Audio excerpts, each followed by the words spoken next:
So I see it's 4 o'clock, so I'm going to open this meeting, and I'm going to call it to order. Our select board meeting on September 21st, 2020, 4 o'clock. We are being video conferenced. I'm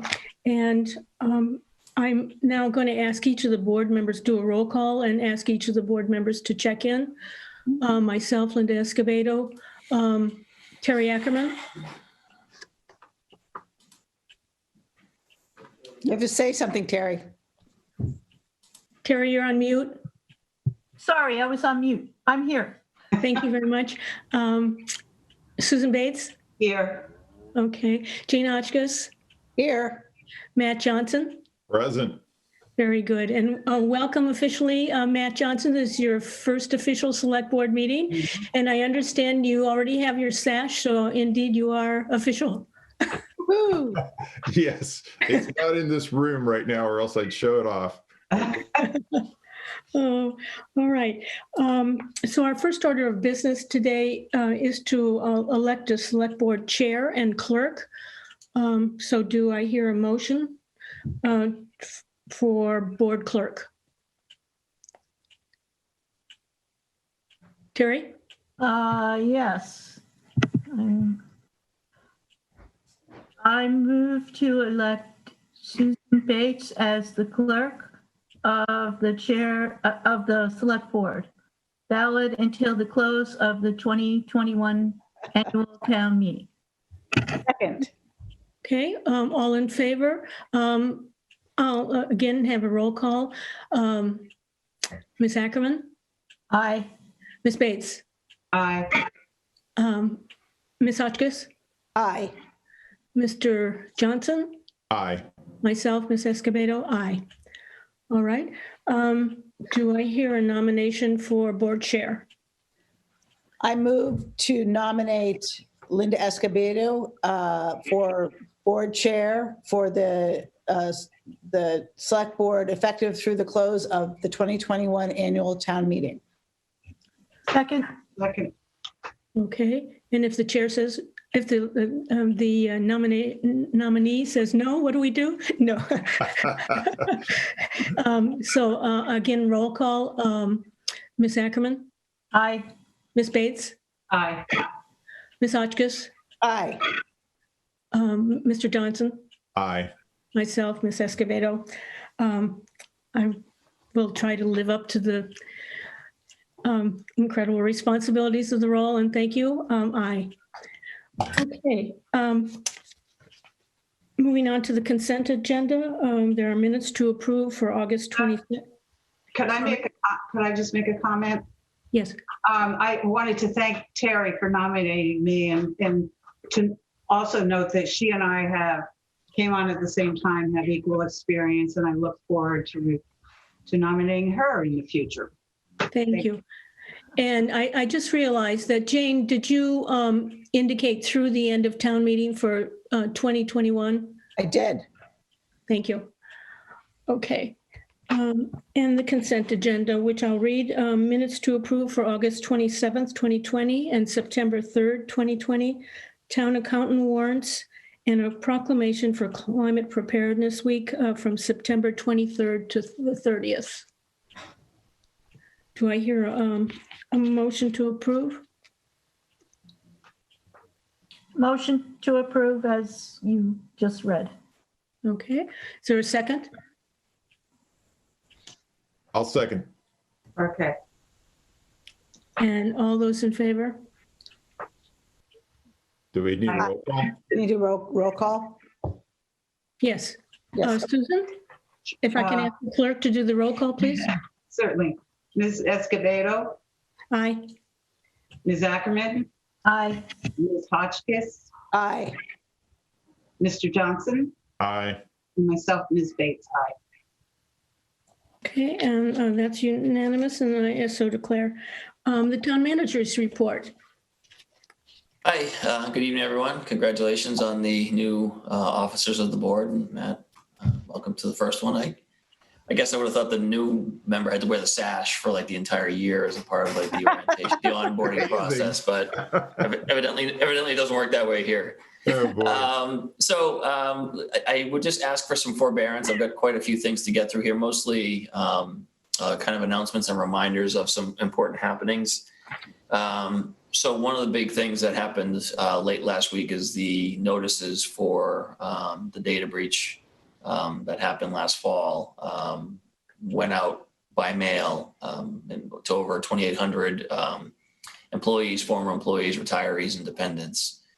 We have, if you look at the letter, if you received one, you look at there's a number to call for information. We have a third-party vendor who is assisting us in managing communications just because of the sheer volume of letters that went out. So town staff wouldn't be overwhelmed in trying to handle what, I think I had shared some of the FAQs with the board as well. There are some pretty basic answers, and it's important that that information is given out consistently, which is why we asked for a vendor to help support us on that. So that is happening. If you do get questions from anybody who received a letter who may be a constituent of yours, the first choice is refer them to that number. And then if they can't get the question answered, we will work with the third-party vendor for direct follow-up.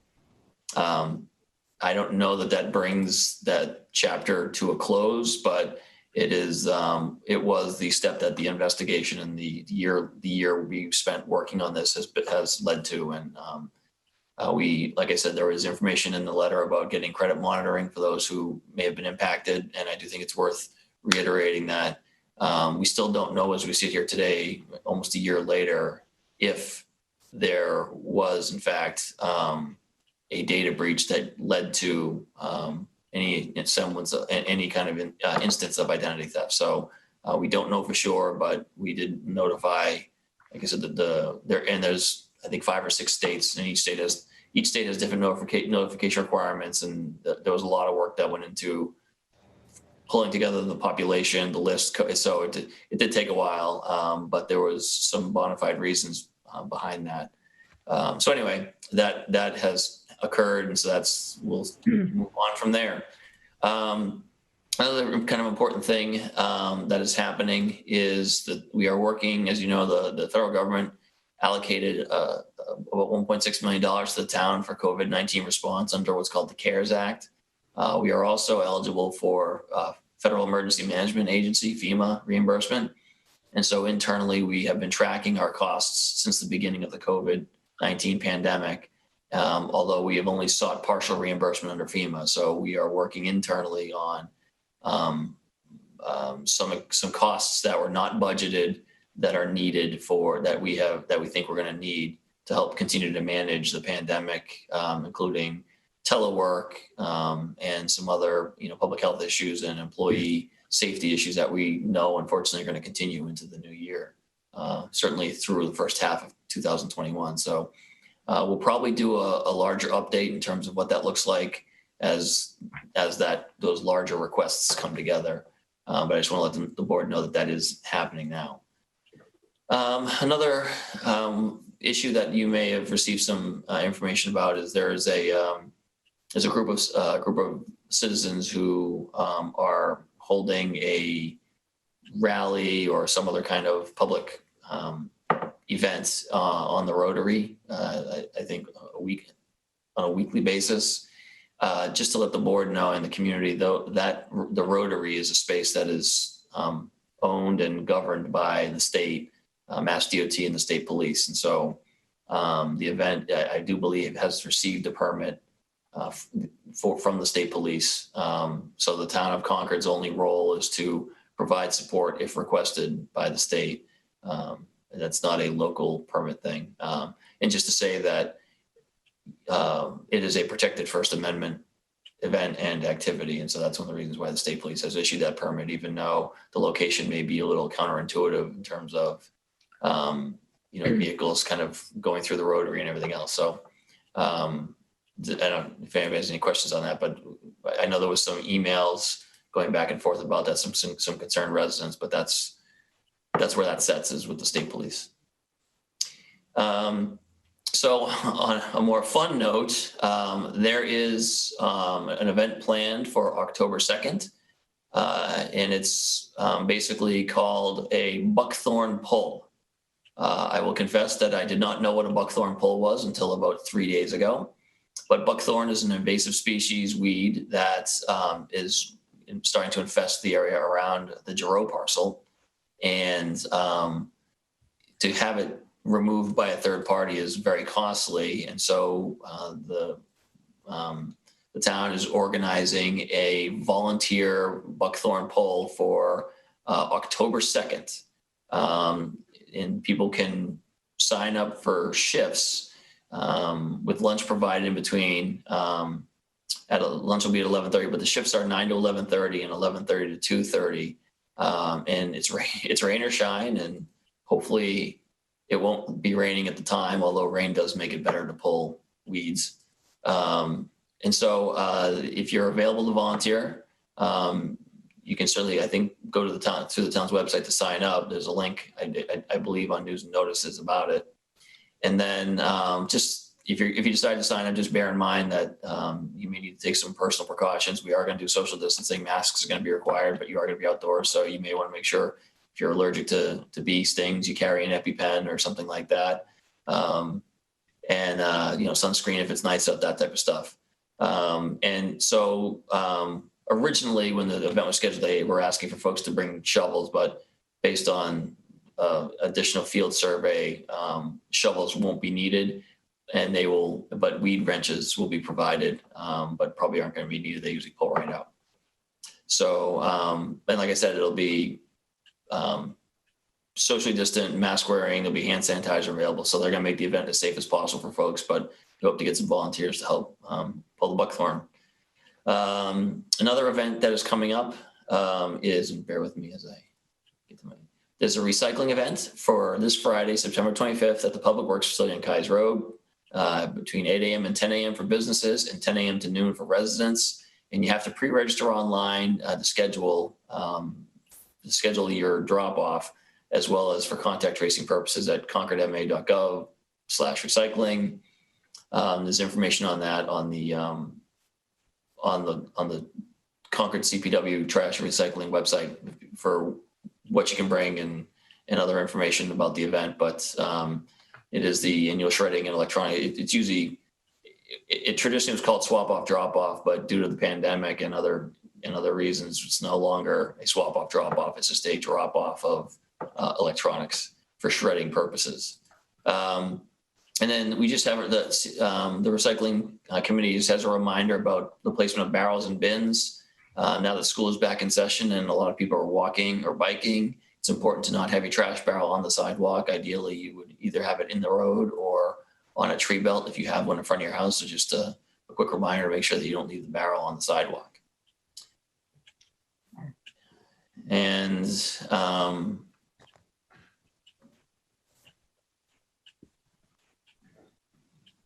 I think that's about it. I'm just trying to make sure I'm not missing anything. No, I think, oh, yes. Just a reminder that for businesses who have 5 or fewer employees, those micro enterprise grants that we are eligible for through our application to MAPC are available. It took a while to get them available online, but they are available online. You can access them through either the town's website or the tourism visit Concord.com website. And I don't think anybody has applied from Concord yet, although they have received over 60 applications cumulatively from I think there's 30 communities involved in our group. So if you are a micro business and you need some assistance because of the COVID-19 pandemic, please be sure to apply for some resources to help you hopefully continue on. So that's about it for me. So Susan, you have a question? Is there a deadline for that, Stephen, for the grant? I don't know off the top of my head, but I think it's the end of the year. Oh, because they announced September 25th a while ago, but actually, you know what, you say that. I'm having a hard time keeping the deadline straight. Yeah, I do believe that there is a September deadline for that, so people should really check that out as soon as possible. I know there's a need out there, and Beth Williams or Marsha Rasmussen have been coordinating our participation in that, and so if people have questions about how to fill it out, they're available to try and to talk you through that. Any other questions for the town manager? Matt? Yeah, so it sounds like there won't be any oversized waste drop off or any of the other types this fall, that is strictly just the document shredding and the electronics. I don't know the answer to that, Matt. I just know that we usually, because we have a third-party vendor that manages the document and electronic shredding, this event is scheduled, but we may do another event. I'd have to check in with Melissa Simoncini on that. Terry? Yes, this was going to be part of my liaison report, but the CPW is going to have a drop-off event on October 17th. That's Saturday. No swap, just drop-off. Okay, thanks. So October Yeah, 17th. thanks. Okay. Any other questions? And Jeremy, if you see some, since I can't see all the panels, if you see anyone else, let me know if I miss anybody. All right, moving on, Chair's remarks. Again, want to welcome Matt. Good to have you here officially. And I want to thank all of the, I want to thank the town manager and all of the staff and the citizen participation that made the town meeting so successful. As I said to somebody else the other day, no one will ever know all the pieces that went in and all the individual effort that went into making that possible. And we'll talk a little bit more about that as Carmen's on the agenda, but I wanted to at least acknowledge that before we went any further. I want to mention that the committee membership, as you know, was extended through the end of town meeting this year, and there are a number of committee vacancies. So as everyone takes on their liaison assignments,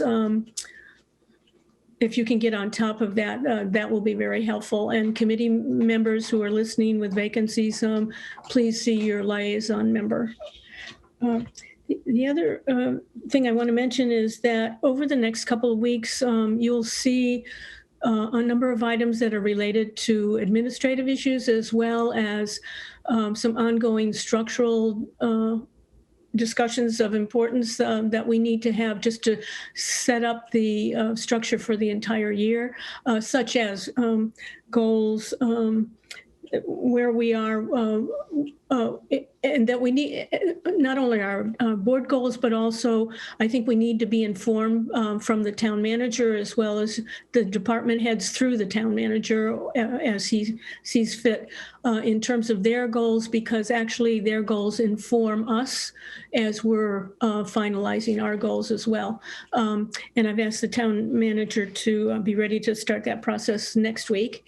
And some of them, because we have a somewhat abbreviated year starting at this point, many of those town manager and department goals have already been identified in the budget, but not in the approved budget, but not necessarily all of them.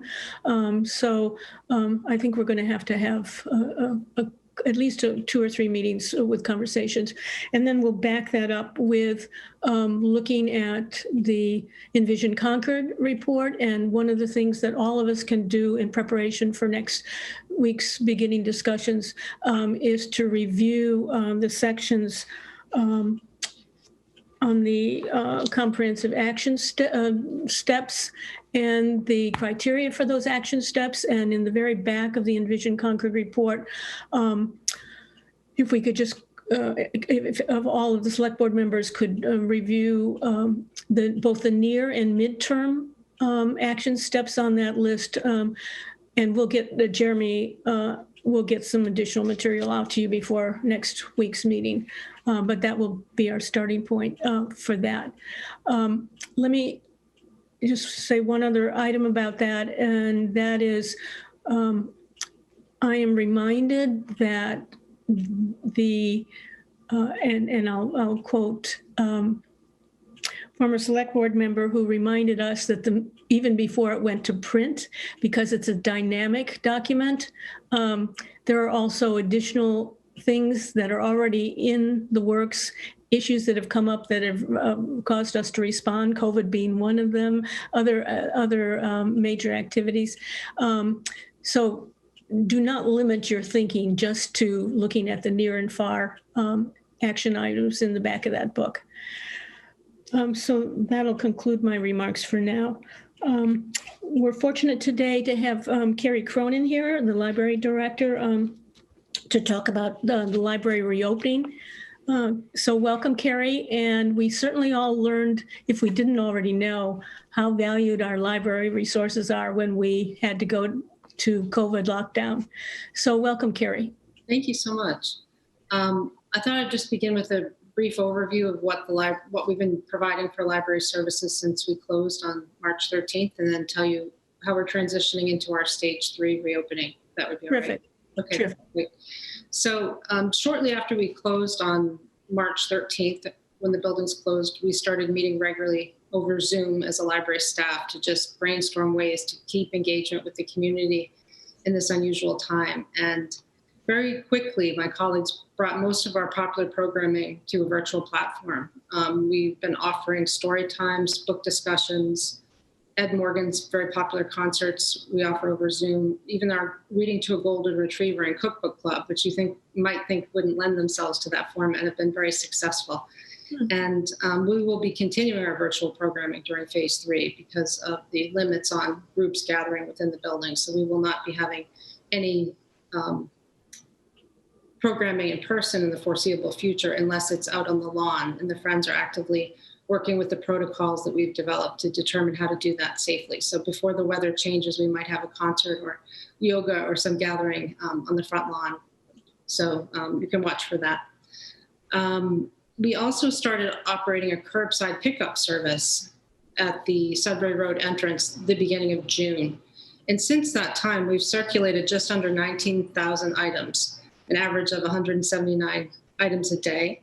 And we've also added a option where people can request printouts and receive up to 10 free printouts via curbside as well.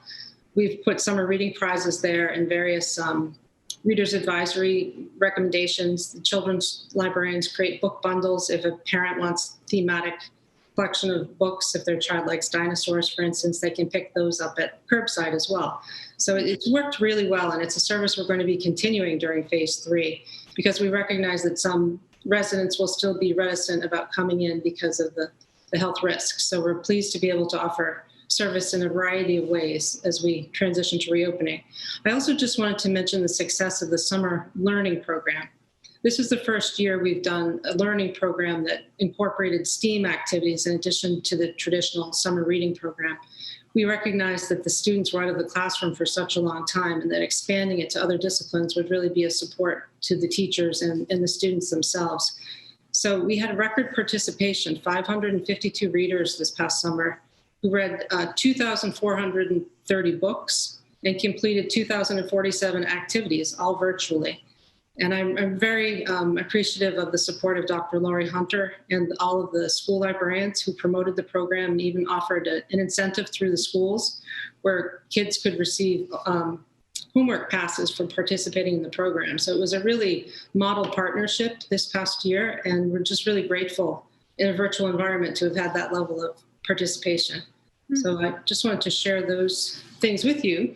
And now, as we've been meeting, we've been preparing, using the Commonwealth's guidance for reopening libraries, a plan that I distributed, and it's now posted on our website, that outlines our stage 3, which started today. So it's a soft launch. Both locations are now open to the community by reservation for 45-minute slots between the hours of 10 and 6. So it's Monday through Friday, 10 until 6. Runs the same hours as the curbside pickup service at the main library. The first hour of the day between 10 and 11 at both locations is just open for seniors and at-risk individuals to be able to come in and browse. And then because we cannot really do the curbside as well at the Fowler branch with the one entrance, we've decided to do a modification of that, which is a more of a curbside delivery. So if there are patrons who have a mobility issue or a health concern, they can call and a staff member will bring it out to them, check the items checked out to them, and they can pop their trunk like some restaurants have done.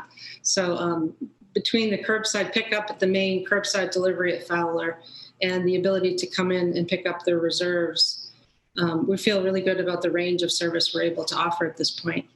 I wanted to just mention the Fowler branch closes daily between 1 and 2 for cleaning. They don't have a dedicated custodian at that location, so that's the option that we decided that would be the safest to be able to ensure the cleanliness and disinfecting of that space. The visitor access at the main library, we ask people to enter through Sudbury Road and exit at that location. When they arrive, there's hand sanitizer in the vestibule. There's a greeter station that's new just to the left as you enter the building, where a staff member will check if you have a reservation. If not, they'll take your contact information and record it for contact tracing purposes. So we're limiting the number of visitors per 45 minutes at the main library to 15 and 8 at the Fowler branch. So it's well under the 40% of the maximum occupancy that is allowable. We want to be sure that we're starting small and conservatively, and then we'll expand services as we learn what the use patterns are. There's a new information desk in front of the children's room that's staffed by both the children's librarians and the reference librarians. So it's very nice when you come in Sudbury Road to see 2 staff members immediately. And there is no one is staffing the reference desk in the rotunda area. It's instead that consolidated service point. Let's see. We have plexiglass in front of the staff librarians, and we have the self-checkout option for people who are concerned and want the independence to be able to check out their own reserves.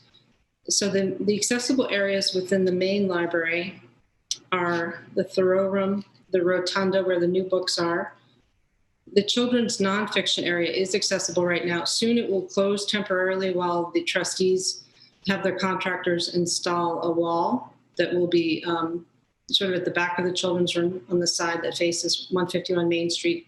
That's to allow for the demolition on the other side of the wall and the pouring of the foundation for the section that will connect the 2 buildings. They plan to break ground on that project this fall, so we will temporarily close the nonfiction for children's at that time. But until then, it's open for browsing. The main children's room is not, though. That's sort of doubling as a staff space, and out of concern for safety, staff are retrieving items from that room. And the 2nd and 3rd floors of the library are also closed at this time, but staff are retrieving items from those floors. So the browsing is primarily limited to the 1st floor, AV, teen area, children's nonfiction, the Thoreau room, and the rotunda. And we've brought a lot of books down from the upper floors, so it's so there's more browsable material within the rotunda, kind of like a little pop-up library within the library. But it's very inviting, and we have most of our staff have returned now this week, so that we have a lot of people to help answer questions and find materials within the building. At the Fowler branch, the browsable space is the whole 1st floor, with access to the children's room limited to 1 family at a time for safety. And in the branch, they're retrieving items. The staff there are retrieving items from the lower level. The computers we are not opening up at this time for safety reasons, but the Wi-Fi is strong, and we're encouraging folks to make use of the outdoor furniture and where they can get the signal for the Wi-Fi and access a lot of our databases and electronic media. And the town manager has generously extended the fine amnesty on materials through the end of December. So patrons won't need to worry about paying fines through that period of time. And then that situation will be reassessed at that time. So I think I've hit on the highlights of this, but I'm glad to answer any questions you might have. Linda, if I may, just to build on, I just want to thank Carrie for the presentation. We started this conversation about reopening the library a few weeks ago and set a target date of today not a deadline per se, but a target to make sure that we could work through concerns that employees may have, make sure that we had protocols to make sure to fulfill our number one priority, which was reopening safely for both employees and patrons. And so really a monumental amount of work went into preparing the plans, a lot of collaboration within and between the library staff. And I think, taking feedback that we've heard from patrons over time. I think Carrie's right in that I think there's going to be some reluctance for people to go back into shared public spaces, whether it's a restaurant or a library or some other place. But we know the library is a beloved institution and wanted at least to give the opportunity to enjoy patrons back in on site, bearing in mind that if it turns out that it ends up that it does become a source of possible transmission for COVID-19, that we would reserve the right to close to the public again if conditions demand that. But I'd rather focus on the positive and just congratulate Carrie and her team on accomplishing this. I think not many other communities have been able, like our summer rec programs and our daycare. Concord has put a lot of time and energy into leading the way and providing these services back to our community, and in many cases ahead of most other communities, which is, like I said, a credit to the people that are here, that are part of the team. So I just want to say thanks to Carrie and congratulations to the staff and the patrons. Thank you. Thanks. Linda, can Carrie, ditto to everything that Stephen just said, and I can't wait to make an appointment. Great. If nothing else, just to bear witness to another one of our amazing feats in this new world we're living in. Just one question, it occurred to me, and it seems sort of like perhaps a dumb question and probably something you thought about, but if it occurred to me, maybe it occurred to somebody else. Given that so much of a library is tactile, you're picking up, you're holding, you're looking through books. Have we thought about, was there no reason to, or it was simply just a bad idea to also hand out gloves, plastic, latex or latex-free disposable gloves? I'm the last person to want to throw away a lot more stuff, but it was just a question. Sure.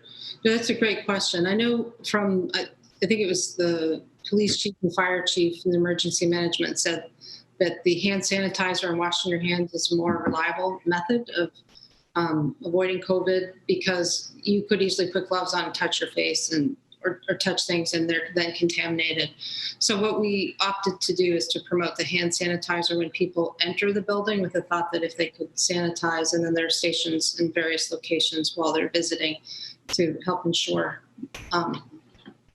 the safety of the materials and of the visitors.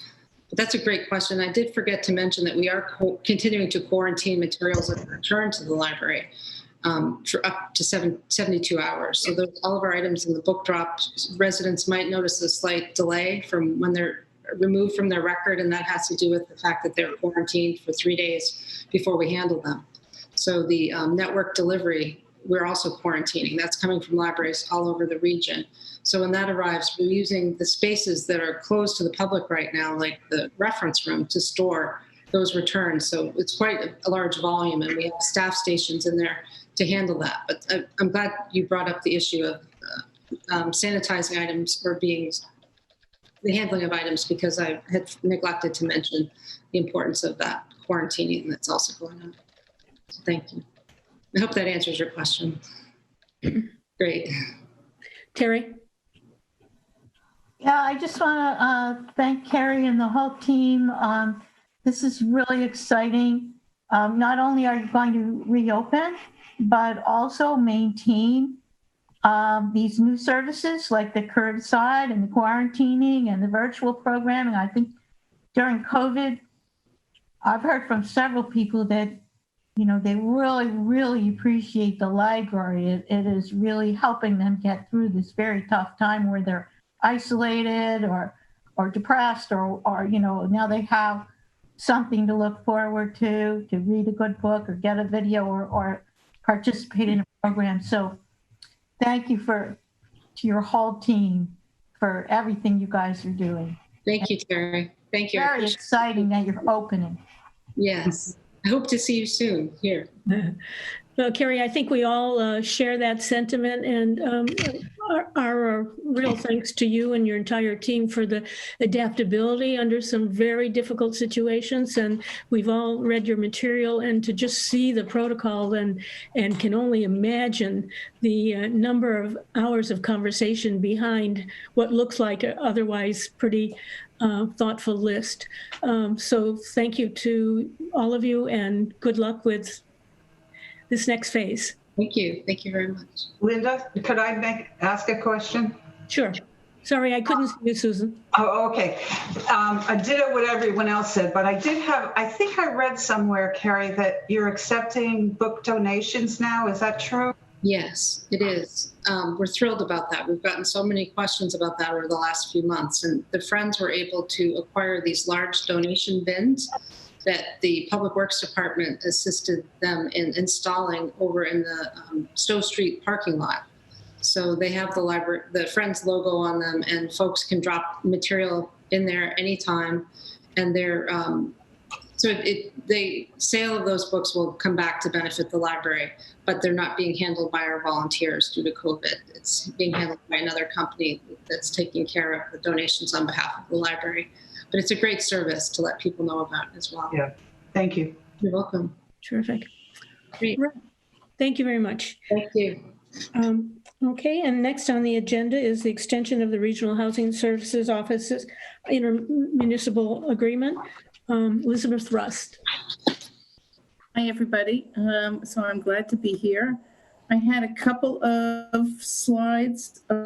Should I share my screen? I could do that. Can I quickly do that? Yep, you can do that. Yep, I can. There we go. Let's just see. I am screen sharing. Can you see those? We can. Perfect. Okay. So I think that I come before you every year to talk about this, the extension of the intermunicipal agreement. So this is going to be a repeat for some, but maybe new for others on the board. Congratulations to the board reorganization, and to you, Linda. Look forward to working with you all this year. Thank you. So the RHSO service model. So I think that this, you can see here all these 9 towns. The IMA has a maximum of 9 towns, and Maynard has joined this year. So it is the maximum of the towns allowed. The IMA is a 3-year intermunicipal agreement, and it's starting this time in this 3-year term on October 1st because it was there was a 3-month extension with the COVID. You may recall that you voted that. So in general, the membership fee, back here. The membership fee, so Concord's the lead community. So let me just sort of start there. Right? So how this works is there's a revolving fund that the member communities pay their fees into, and all the expenses come out of that. And the expenses are staffing, administrative expenses, accounting, office support, mail, technology, and other. There are 4 people in the office, and we are contractors to Concord. Concord just issued an RFP recently. I'm going to say it was like May, June, and we applied and were awarded contracts just recently. The member towns, this is on the left-hand side, receive these levels of these services for housing. And then the bottom has a chart of how many units are in the towns. And so this is a little bit more detail about our work plan. So I'll just sort of quickly talk about from the beginning, the 12 o'clock. We do ownership monitoring. So this is in general what we do. And then the blue is specifically for Concord. So we handle resales of ownership units, of which there's been 3 in the last 18 months. And there are 73 units overall. We do rental monitoring. We do inventory monitoring, including valuations of the properties for the assessments. We do program administration. So for Concord, the home funds, in fact, have worked on over $1 million, committing over $1 million for Concord or in the process. Local support is a big activity. So that's sometimes where you see me, like with the CHDC in Junction Village. I think you've seen me a lot in this pie of the work plan. So any kind of staff project support.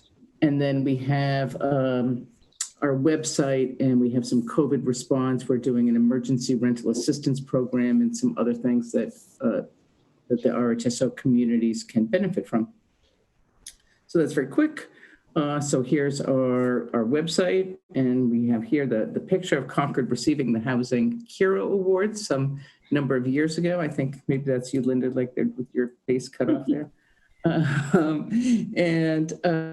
So just a quick summary, and it's 10 years of operation, and it really continues to be successful because of the board's taking an active supporting interest.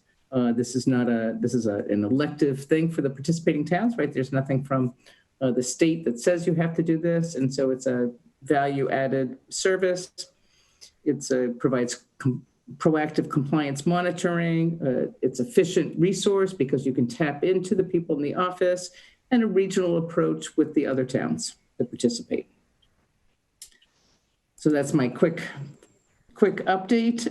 I know you have a busy agenda, and as I say, it's a lot of a summary and recap for many of you on the board and for some of the audience as well. And I'm glad to take any questions that you have. Carrie. Hi, Liz. Thank you for what you do.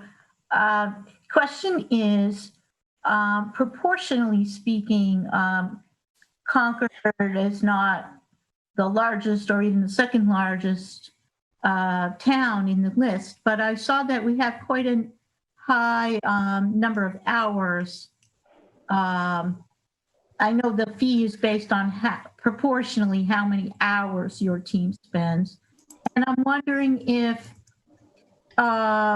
this was maybe an unusual year because we had a lot going on with Junction Village or some other projects, and whether you expect it to be that we would be as large a proportion in the upcoming year. So I note that for FY21, Concord is exactly the same as Acton. Well, nope, sorry, mixed up.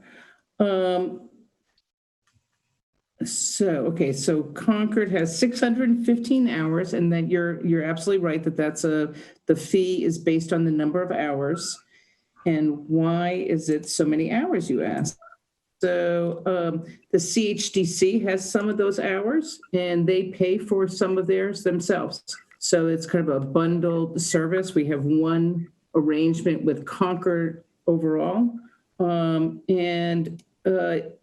There might be some Junction Village time in there, but I don't think that that's really it. I think in general, okay, I'm going to get this right here. Let me just see. Like, for example, last year, Concord spent 618 hours. So I think it's just comparable. So this year, we made the budget kind of be last year. So the resales, for example, the resales take a lot of time. So 3 resales over 18 months. Each one could be 100 hours maybe with all the marketing. There's a fee for that Concord gets that rolls back in and that can be used to offset some of those costs. So the timing is always, you'll get the fee after you've already paid for the hours. So there's them rolling like that. So I would say it's really the monitoring the muse and doing that review takes some real time. And the home administration is always a big activity. So these are independent of local support or, the Junction Village would be upcoming for next year or this coming year. I mean, the FY21. I don't know if that was helpful. No? Any other questions?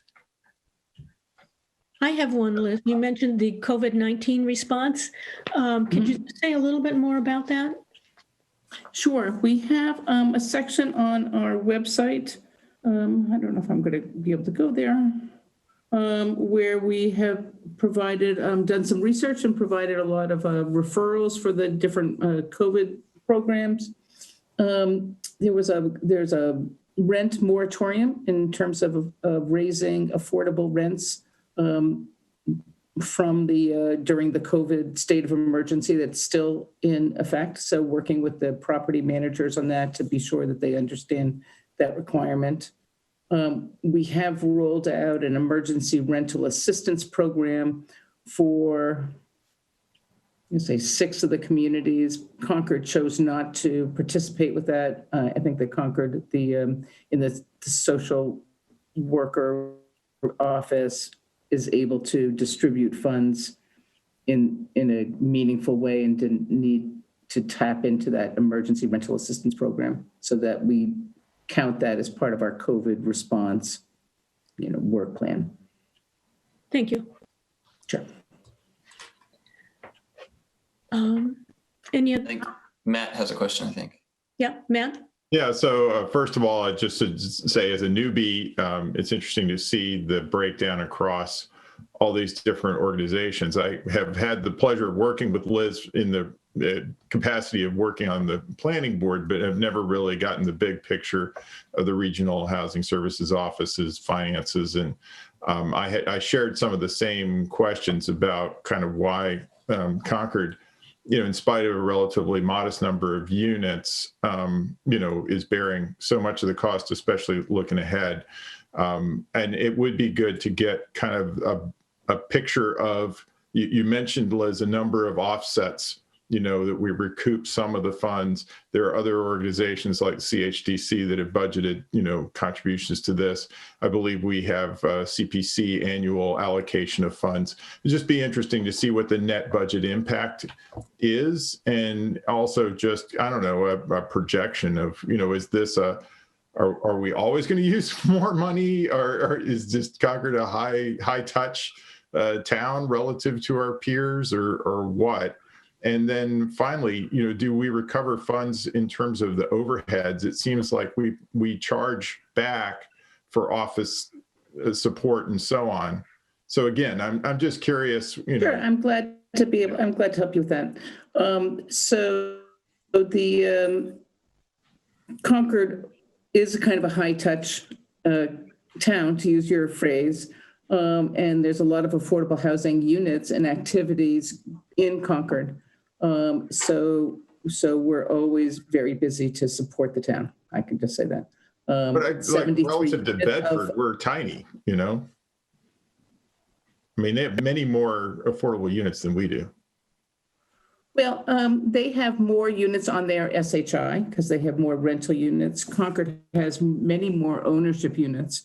And so ownership units really take more time. And as I say, that the resales really take a lot of time. Concord's made high use of the home program and being able to commit over $1 million to the home program. That there's a lot of administrative work that we do for that. In terms of the resale fees, so each resale is probably $5,000. Those go back to the planning office and cycle into and offset the RHSO fee. So let's say that's going to be $15,000 over 18 months. Now, again, the timing is off when you actually receive the money. The RHSO fee is made up of 3 pieces. One is the CPC funds for $20,000. The CHDC is about $5,500, and the balance comes out of the planning department. The resale fees offset the planning department's budget. So maybe that answers. Also, when the towns come in, there's an administrative fee that Concord has. So I think it's $21,000 for this year. And that would pay for the rent and any other administrative expenses to housing the RHSO. And that's really separate. All the towns pay that as sort of built into the hourly rate. So that's independent of the budget you're showing here? I'm not sure which budget I'm showing here. I'm looking at the one where the total fee is $278,000 across all the towns. Yep, so you could see, I'm not sure exactly what it is, but you can see that's the revenue side. And then on the expense side, you can see program expenses, $21,000 administrative cost. Do you see that? Okay. Yeah, so that's just built in, and that goes to Concord, again, for the rent and the IT, as well as, maybe some minor improvements to the building. We're at Knox Trail, some of that kind of thing. Yeah, I guess I'm still a little confused. Like Lexington, has more ownership units than us. No, I don't think they do. Lexington only has like, according to your chart, versus 71 for us. yeah. Yeah. I just, I still I can't quite trace, what is driving, us being almost $20,000 more than Lexington, I guess. Mm-hmm. Right. I have the same questions. I think that was basically my original question. And Liz, you offered to put together maybe some kind of chart showing these offsets, and maybe that would explain it. I think Sure. basically what I want to know is, is Concord always going to have a higher proportion than other towns? And you've mentioned some of the reasons, like the resales and the home. Mm-hmm. And maybe we have more of that than other towns, but then we get more offsets from those. So it sounds like you have a lot of this information, and we just put it together in a format that would make sense. Sure. The other pieces that we do more support for the CHDC, and we don't do that for all the other towns. We do that for Sudbury, we do that for Concord, we do that for Weston, but not all the towns have that level of committee support. Okay, thanks. Mm-hmm. So before us today is we need, yes, Stephen? The only comment I wanted to make was that when I saw the original agreement that is before you to renew, at the time the names of the town managers on the for sending out documents was in it, and I noted that I think nearly all of the, I don't know if it was 7 or 9 in that agreement, nearly all or all had turned over, or most of them had turned over. The positions had turned over the last few years. And so what I want to relay is that collaboration is even though a lot of those people are relatively new, we either knew each other before or have gotten to know each other over the last year or so. And so I think that those relationships, I think, are already established and will continue into the future, even though there's been a lot of turnover in all the communities. Okay, thank you. So Liz, you have before us, you need to authorize the town manager through us as the select board. So do I hear a motion? Susan? Susan, Sorry. you needed. Yeah, I'm sorry. I move to authorize the town manager to sign the Regional Housing Services Office IMA agreement as included in the September 21, 2020 meeting materials. The agreement shall commence on October 1st, 2020 and shall expire after a term of 3 years on June 30th, 2023. Second. Okay. Will the clerk call the roll, please? Ms. Escobedo, Aye. Ms. Ackerman, Aye. Ms. Hotchkiss, Aye. Mr. Johnson, Aye. myself, Ms. Bates, aye. That's unanimous. And so Liz, you have your vote. And Okay. the town manager will sign that document. Good, Thank you. thank you. All right, Carmen, I asked Carmen Reese to join us today so she could give us an annual town meeting preliminary recap. And also because we had a couple subsequent agenda items that are all related to town meeting as we look forward. So I can't say enough and in enough forums of praise to recognize the town moderator, Carmen, and everyone who made this event such a success. So welcome, Carmen.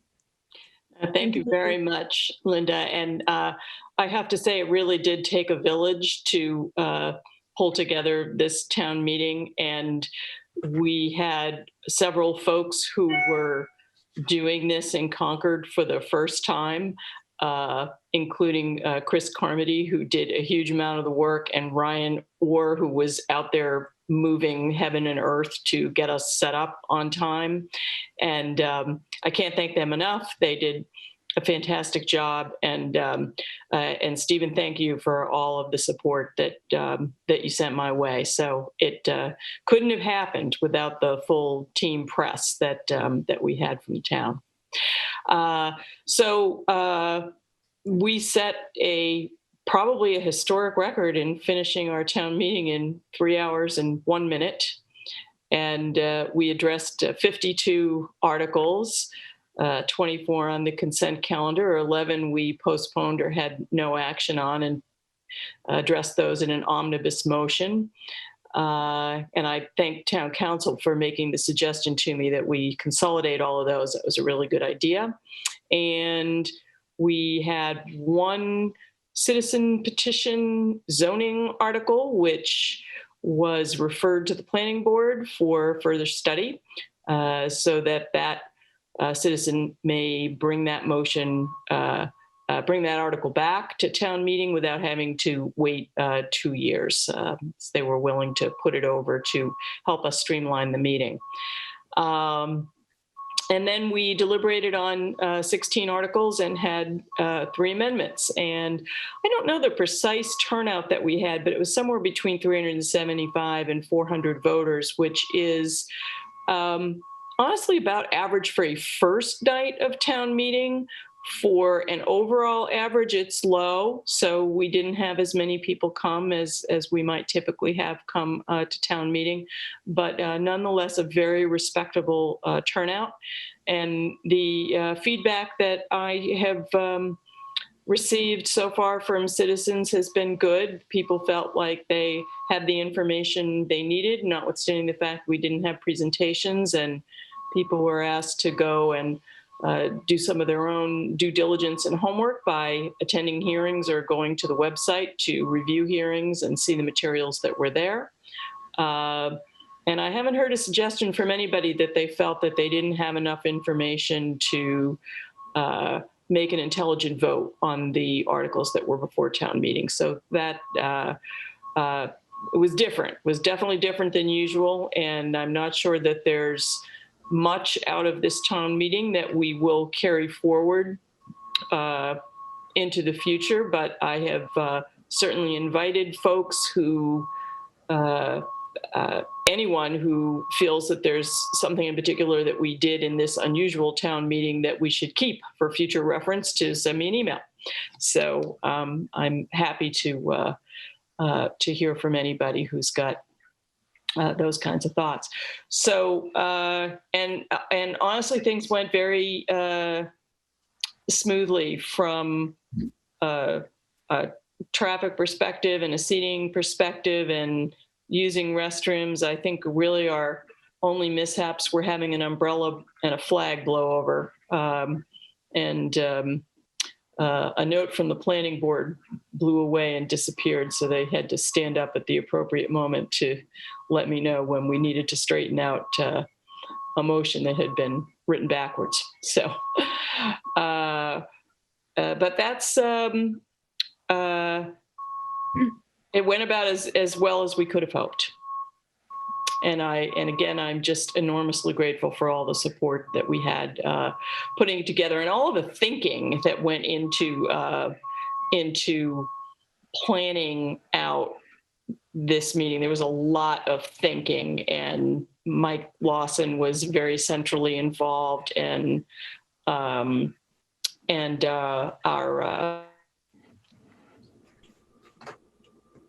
Carmen, I think you're frozen for a second here. Yeah, certainly Mike Lawson and the FinCom, and some of the preparation that was done by the two groups there was very helpful. So, While she's frozen, I didn't want to echo Carmen's sentiments. I don't want to belabor the point, but I think one of the comments she just made about the thinking that went into it just bears a little bit of mention, because one of the reasons why I think it came off so well is because we had scenario built for, 100 things that didn't end up happening, which was great. We had planned for all different kinds of things happening, and we were fortunate that the weather and the level of attendance and the pace with which people arrived and signed in all were exactly what they needed to be, which is why. But because we had planned for, like I said, 100 other scenarios, we were pretty well equipped to meet those needs. And I know the moderator deflects, but she spent more time and effort and energy than I think any single individual in making sure that this came off properly. And so I do want to acknowledge that as well. Carmen, I think you're back. Oh, we can't hear you. I think you're unmuted. You're muted. No, I'm not muted, not now. Well, you're back. That's good. Sorry, there's no good time for your internet to crash while you're on Zoom. No, not at all. Yeah, I really do think that it went about as well as we could have hoped. And it does make me think that if we are still in the grips of the COVID pandemic, when it comes time for our next annual town meeting, we could do it outside again, and we could do it outside before June 30th. We've got a working model to do it, and we certainly could do it again. Okay. Well, it sounds like you're still open for feedback, and should people have comments, and that's great. Questions, Terry?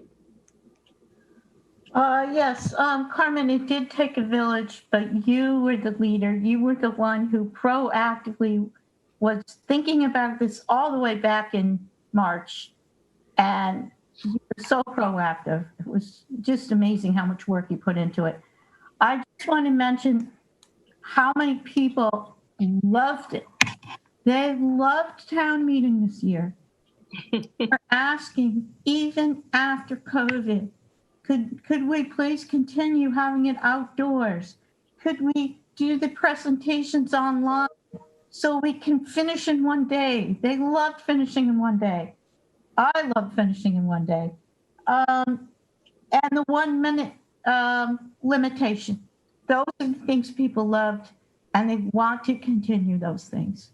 So I'll send you that by email, but I'm sorry to say, I was sorry to hear a minute ago that you said something about we might not continue those things after COVID. Certainly my suggestion to our regular attendees at town meeting is, and actually everyone who comes to town meeting, is that they should not be alarmed by the unusual procedures we put in place this year to streamline the meeting. These are pandemic procedures, and we can certainly go 100% back to normal if we wish. On the other hand, if there are aspects of what we did this year that people want back by popular demand, we're able to adjust. Great. I should say the one thing I feel bad about is the Patriots game. But hey, there wasn't going to be an NFL season when we picked the state, so. Any other comments or questions for Carmen before we move on? I've asked if she could just stay for a little while longer as we deal particularly with the next two items because they're related to town meeting. All right. Thank you, Carmen. I think we'll move to the next item, which is to identify select board follow-up on town meeting actions. And it looks like on Article 13th, which was the vote to adopt municipal affordable housing trust bylaws, we will need to seat that committee, obviously, and that committee needs to do some legal filings. In terms of Article 14, And I'm just starting with these two to kick off the discussions for others to participate in the discussion. The appropriation of the affordable housing funds, we need to work with the town manager and decide, in fact, if they will support the Affordable Municipal Housing Trust, which was either or was in that particular warrant article, and I think certainly that was the intention, but we need an additional conversation on that. And then to authorize the special legislation for additional liquor license. Carmen, I think we're going to need to file a home rule petition for that one. Yes, you have two. You also need to file the home rule petition for the senior means tested tax exemption under Article 15. Right. Will all of these have to be ratified or somehow sent to the Attorney General's office or the state before they're official, in the sense that? So, Linda, my understanding is that the Attorney General needs only to approve bylaws that the town meeting has enacted, and that would, whether that's a general bylaw or a zoning bylaw.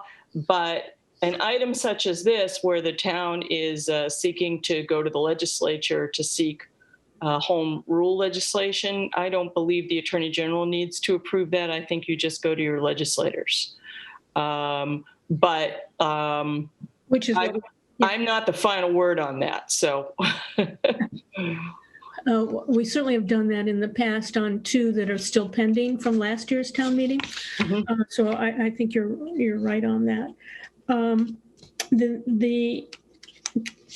Does anyone else want to jump in on the what they've identified as follow-up needed, or should we just keep going here?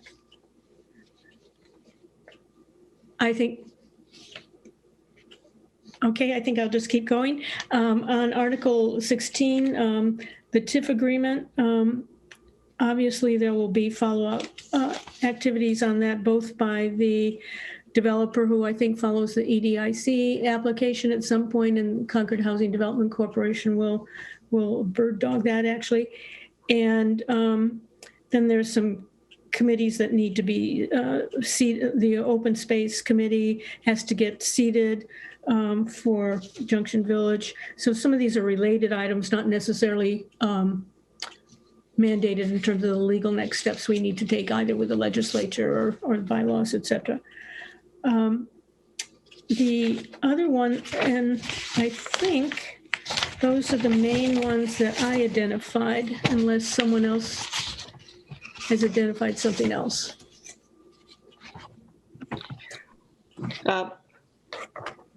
Yes, Carmen. Linda, I note that that Article 49 was postponed, and that was the neonicotinoid article that the pollinator committee had recommended to the select board. So at some point, I think the board will need to decide what it's going to do about that in vis-a-vis bringing it back at the next town meeting. And just briefly on the legislation, I think many of you have already gone through this already, but Mike Barrett has counsel in legislative counsel in his office, who's proved just so helpful to the town in getting things into shape for the legislature, and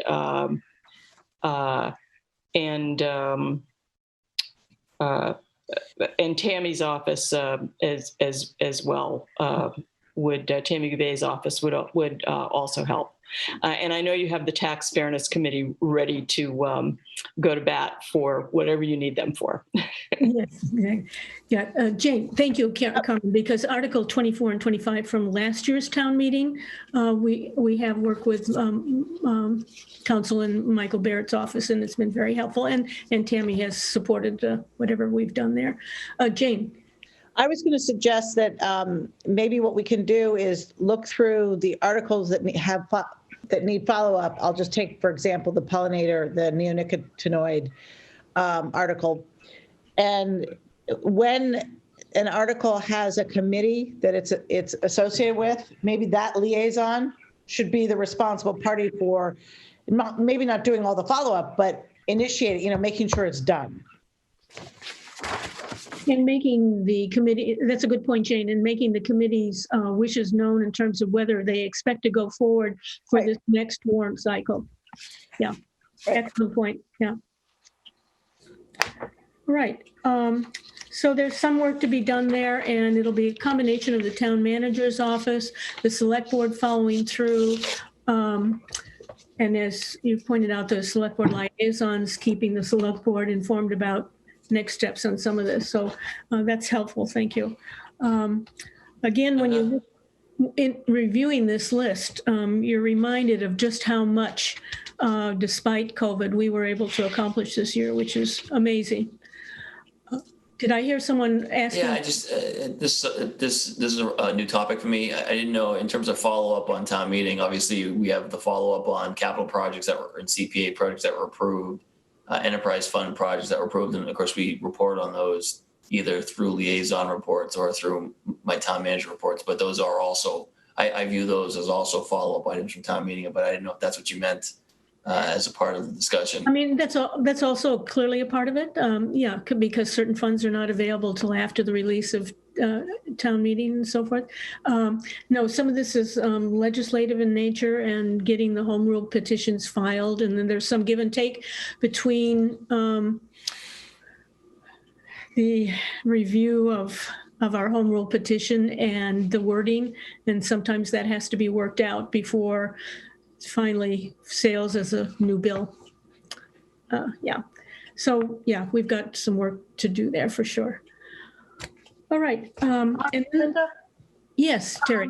I'm not sure if I heard you, when you were first talking about this, you may have already said this. Article 13, the Municipal Affordable Housing Trust bylaw. So I think you might have already said this, that we need to seat a committee now, right? Right. Okay. And then in Article 14. And then they'll have to do some legal filings and some other things. Yeah. Okay. All right. So people should submit green cards for that committee? Yes, and we'll be talking about some of that later as well. Oh, good. And Article 14, I think was the one that you said was an either or. Are we going to be talking about that a little bit, or? We will. There'll Okay. be further discussion on that. All right, great. Yeah, good. And some of that involves the town manager's office as well. So. All right, the next item is the town meeting calendar. And I would like to have Carmen weigh in on this one. Clearly, we need to know whether we're going to set up the town meeting calendar based on an April following a regular pattern, as though it was going to be an April town meeting, or whether we're going to, from the very beginning, adopt some kind of other structure for the town meeting calendar.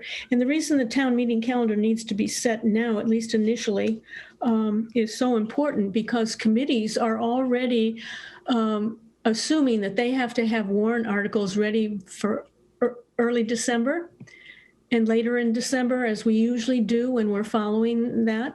And I know that one of the committees has already set their goals for the year and has in some ways limited their goals based on the fact that they are assuming that this potentially could be a shorter year since we're sort of just starting now for the FY21 fiscal year in some sense. So, Carmen, let me say one other thing and then open it up for discussion, but get Carmen's thought on this as well. I think in terms of planning, many of us assume that for this whole next year, we're likely to be under the COVID restrictions or similar restrictions to where we are now. So that's influencing how we set up the initial structure here. So Carmen, do you have any specific thoughts on this that would enlighten us? Well, I don't know how enlightening they are, Linda. I do have a couple thoughts, though. One is I'm inclined to, my crystal ball says the same thing that yours does, Linda, that we're still going to be dealing with some manner of COVID restrictions, risks, concerns through June 30th anyway. And those risks are, of course, worse for people who are of more advanced age, and we happen to be a town that has a very high proportion of people who are over 65, and they really like to come to town meeting. And so we don't want to be putting them at risk. So if we want to, so that's one parameter. And I'm sorry, it's going to stop in a minute, that phone ringing. So the other issue is June 30th. We want to be holding our town meeting before, at least a week or two before June 30th, so we can get our votes certified and so forth to be within the fiscal year. So that leaves us with looking at scheduling town meeting somewhere between, usually the question for us is, are we going to do it the week before or the week after April vacation? I think if we schedule town meeting for April, we won't really have an outdoor option without postponing the meeting because it will be too cold. We could still have snow. We could have mud. It needs to be later.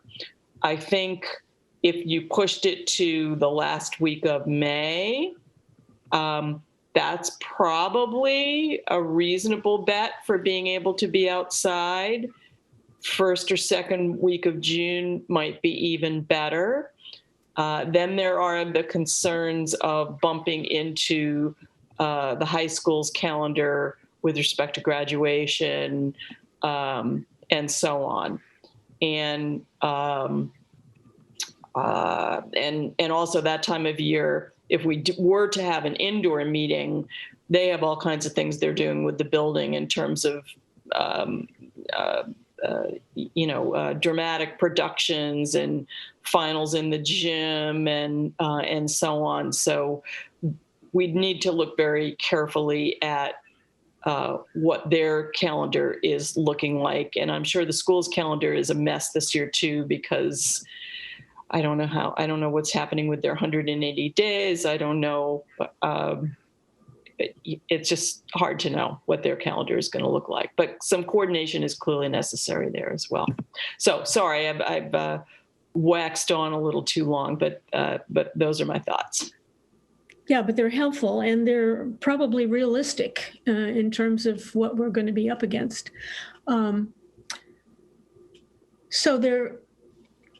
This year we had originally posted an April date. I think it was April, losing track now. And then you had to make several declarations, which kept extending it.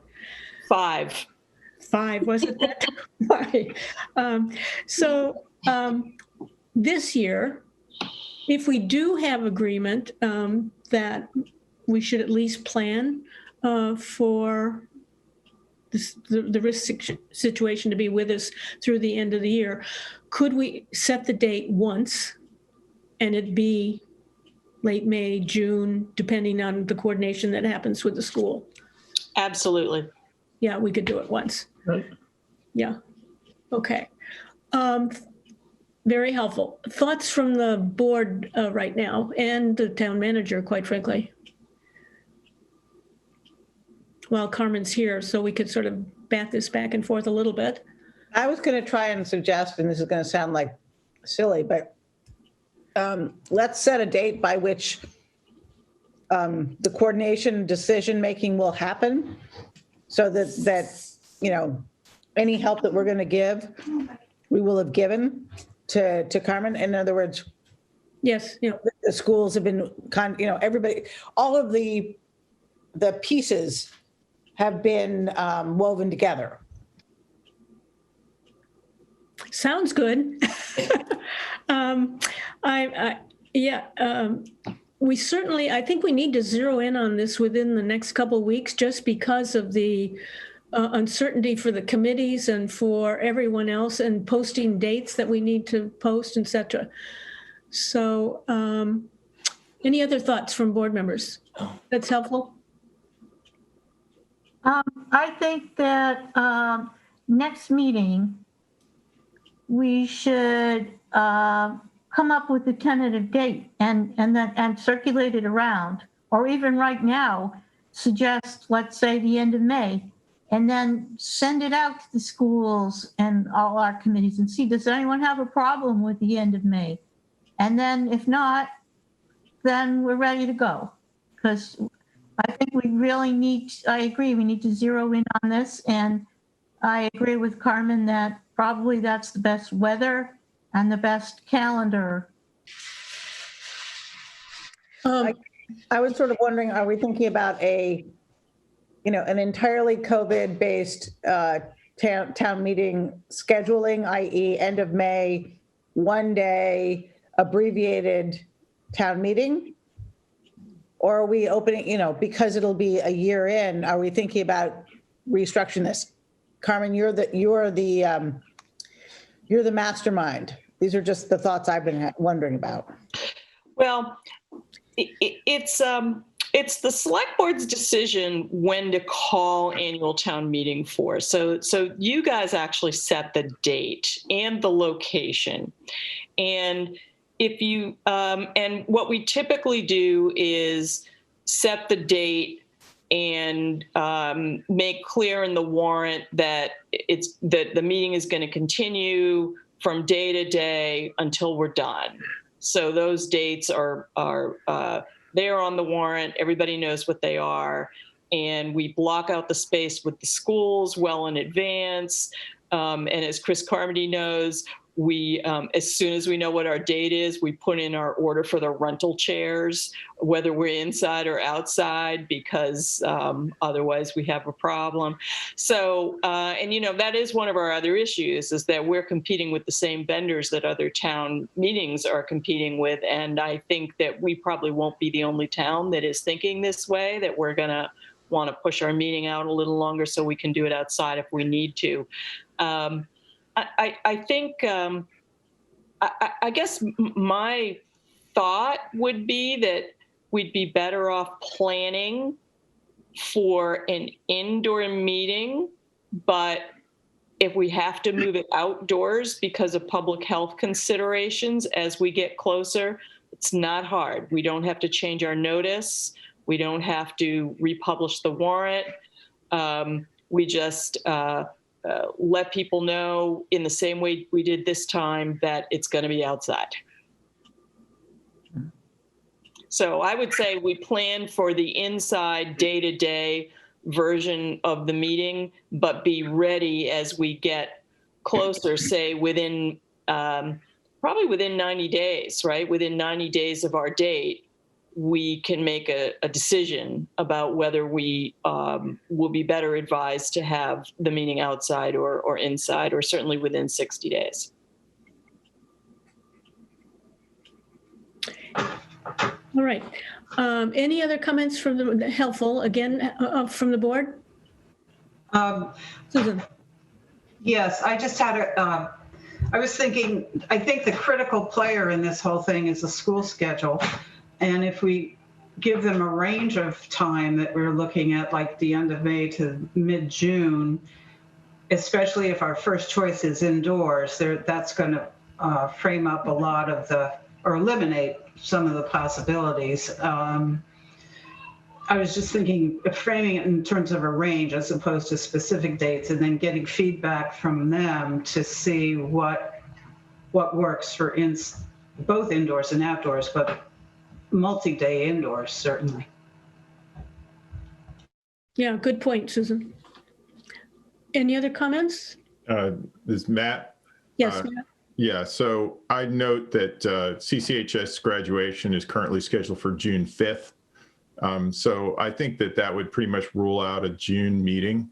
I also would like to say it might be prudent to focus on an earlier date, because if we schedule it to a later date and then there's some unforeseen circumstance, we don't want to end up in our same 1/12 budget, 2022. We want to try to get this done in as orderly a fashion as we can. And I think if we have to delay, then there are mechanisms to do that. But that really, we should try to get ourselves back on a footing, where we can conduct town business in a less, emergency fashion, if possible.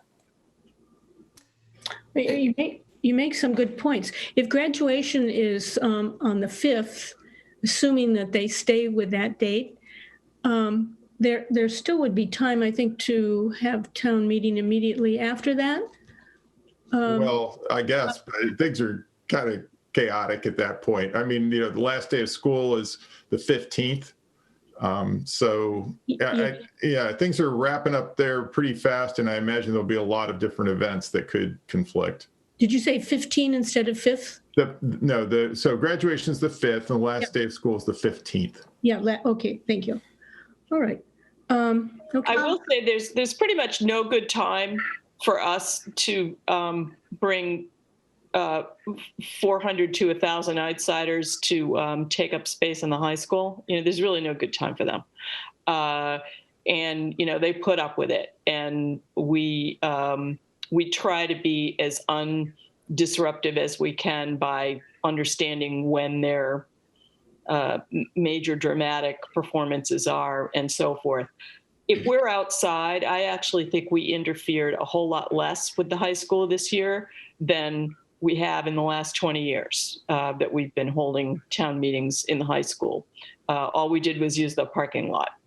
And other than that, we did not disrupt life in high school at all. So if you decide that you do want to plan the meeting for outdoors, we could do that. The risk with an outdoor meeting, of course, is weather. And you can have snow, you can have rain, you can have high winds, hail, thunder, and we could, I suppose, there is another field back there. That's a grass field. It's a practice field on the other side of the Doug White Field parking lot. Stephen, you know what I'm talking about up there? That would be a place where we could put up a tent, but to get a tent large enough for town meeting and still have social distancing, I think it's cost prohibitive. So I think we still are going to end up being out in the open if we have an outdoor meeting, and that we may as well use the turf field because it's an accessible surface and there are bathrooms there. So, and we schedule it. The town schedules Doug White Fields, not the school. That's true. Right. Linda? Yes. Lots of good suggestions. I do like the idea of an outdoor meeting, as I said before. I also agree with Susan and Matt that we should contact the schools right away and give them a range. So maybe the range is May 15th to June 3rd or something like that. But let the schools tell us and let them tell us if they prefer an outdoor meeting. Maybe also they prefer a Saturday or Sunday. Why can't we try to do it in one day again? And of course, we'll have lots of backup days. It could rain. We could go over to the second day. We'll have all these backups. But it worked once. Maybe it'll work again. So I think we should contact the schools, give them a range, ask them what they want to do. And a week from now, I think we should be ready to make some kind of decision. If not then the following week. So Linda, I want to jump in and kind of maybe go a layer deeper on this, because I think there's, there's a couple of things I want to highlight. I do think that we should look at a range of dates. Part of the school's protocols for COVID-19 for being open includes not having outsiders in the building. If that's still going to be the case in April or May or June or whenever, that's obviously going to impact our decisions. And I promise you, we don't know if that's going to be the case. Or I promise you the superintendent does not know that if that's going to be the case on those dates. I still think putting a date down saying, here's the target we want to shoot for, let's figure out indoors, outdoors, maybe later, is a good choice. I want to go a layer deeper on this. There are bylaws that require certain things to happen on certain schedules that go into the construction of the warrant.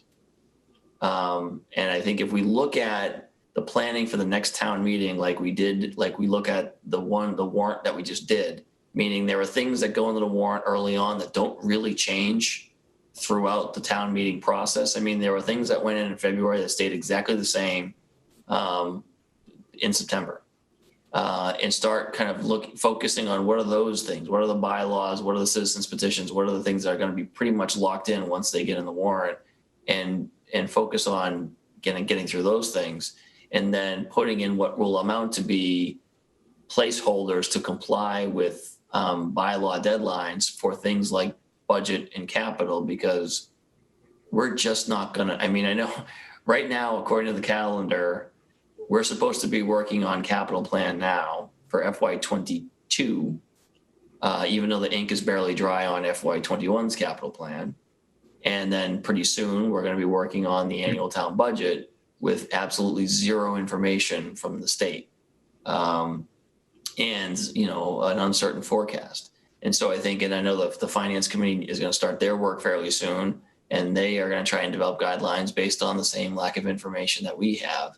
And so I think we're obligated to do this under the bylaws, but I think just to manage expectations as we get through the planning process, I just think we need to mentally divide stuff we can meaningfully do and spend time on and approve and, like I said, put in the can, and things that we're just going to fulfill our bylaw and process obligations to, and with big heavy draft stamps on most of it as we try and sort out information and things like that. I do suspect that if the state hasn't approved their FY21 budget yet, the FY22 budget, based on, we don't even know what's happening with the legislative session, talk about the home rule petitions, we don't even know when they're going to be back in and for how long, and there's a lot of uncertainty there, that it's possible we're going to be in the same situation we were this year, which is we're not really going to be able to produce accurate numbers for the budget until very close to town meeting. So I guess, and I know that's a new way of thinking about it for every town, including Concord, but I just would suggest that what helped me prepare and approach this year was, like I said, stuff that was, settled, and things that we just needed to be flexible on in terms of content. And I also think that the time and the location and indoors, outdoors, and those types of things are decisions that are going to float, I think, for months. But picking a date, I do think, is important. Sorry. All right. Any other comments from the board on this? So I do think that you'll make all of your lives easier if you pick a date and then just work backwards to develop the town meeting calendar. That's what we do every year. And the sooner we do it, the better, in terms of allowing everybody to plan, every committee, every citizen, all the town departments, the schools. And given that we did town meeting for 2020 so late, it would be a pretty nice thing if we could give folks just like the teeniest little bit of breathing room before they've got to be ready with the next round of stuff to go to town meeting. And I'm looking at the calendar, and I hear what Matt's saying about that first week of June, but June 6th is a Sunday. That looks like it could be a reasonable day, and we would still have 2 more Sundays that we could work with if we had a weather problem before we hit the 30th. And going backwards, the 23rd of May is a Sunday. It can still be chilly that time of year, but that might be okay. The following Sunday, the 30th, that is Memorial Day weekend, right in the middle of the Memorial Day weekend. And we're going to make a lot of people unhappy if we do that. So I think the 30th is not a day you want. So that kind of leaves you with looking at the 23rd or the 6th, I think as optimal dates, assuming that you want to go for a Sunday, whether or not you're inside or outside, to start the meeting on a Sunday at 1 o'clock. I would recommend against looking at Saturdays because we learned that we have a very negative impact on the Jewish community and observant Jews in town if we try and try and do this on a Saturday. So I think we don't want to do that, but it worked out okay to do it on a Sunday afternoon. So Carmen, that's helpful to think in these terms. You're operating on a one-day meeting, correct? Yes, no. I mean, if let's say we've got the miracle vaccine out there and COVID is miraculously a thing of the past by the time we get to the middle of May, we could do the meeting inside, assuming that works for the high school that week. And that requires a conversation with Laurie Hunter. And Stephen, I guess I'm happy to do that, but maybe that's your conversation. If that were bearable for them, that would maybe be plan A. But as Stephen noted, right now, part of their COVID protocol is no one who isn't a student or a faculty member is to be in the building. So they will not want hundreds of randos in the building if that is still their operating protocol. I don't think you have to decide whether it's going to be inside or outside right now. I think you have to pick a date. Yeah, I agree. All right. So why don't I suggest this, that Stephen, Carmen, and myself will talk offline. And then we'll try to get to Laurie Hunter and with a date to come back to the board next week if possible. Or a range of dates that they would be able to work with. Linda, I would just suggest at some point roping Susan Rask into that conversation just to get. Yep, thank you. Yep, very good.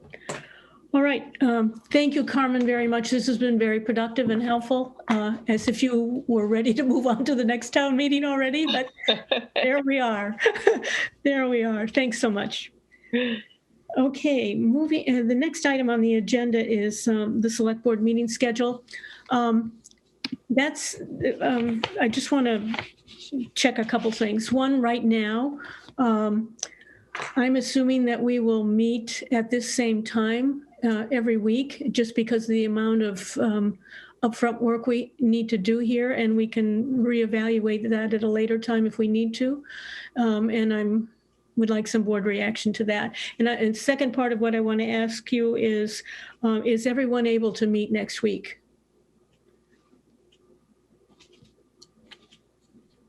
Yeah. Are you able to, Jane?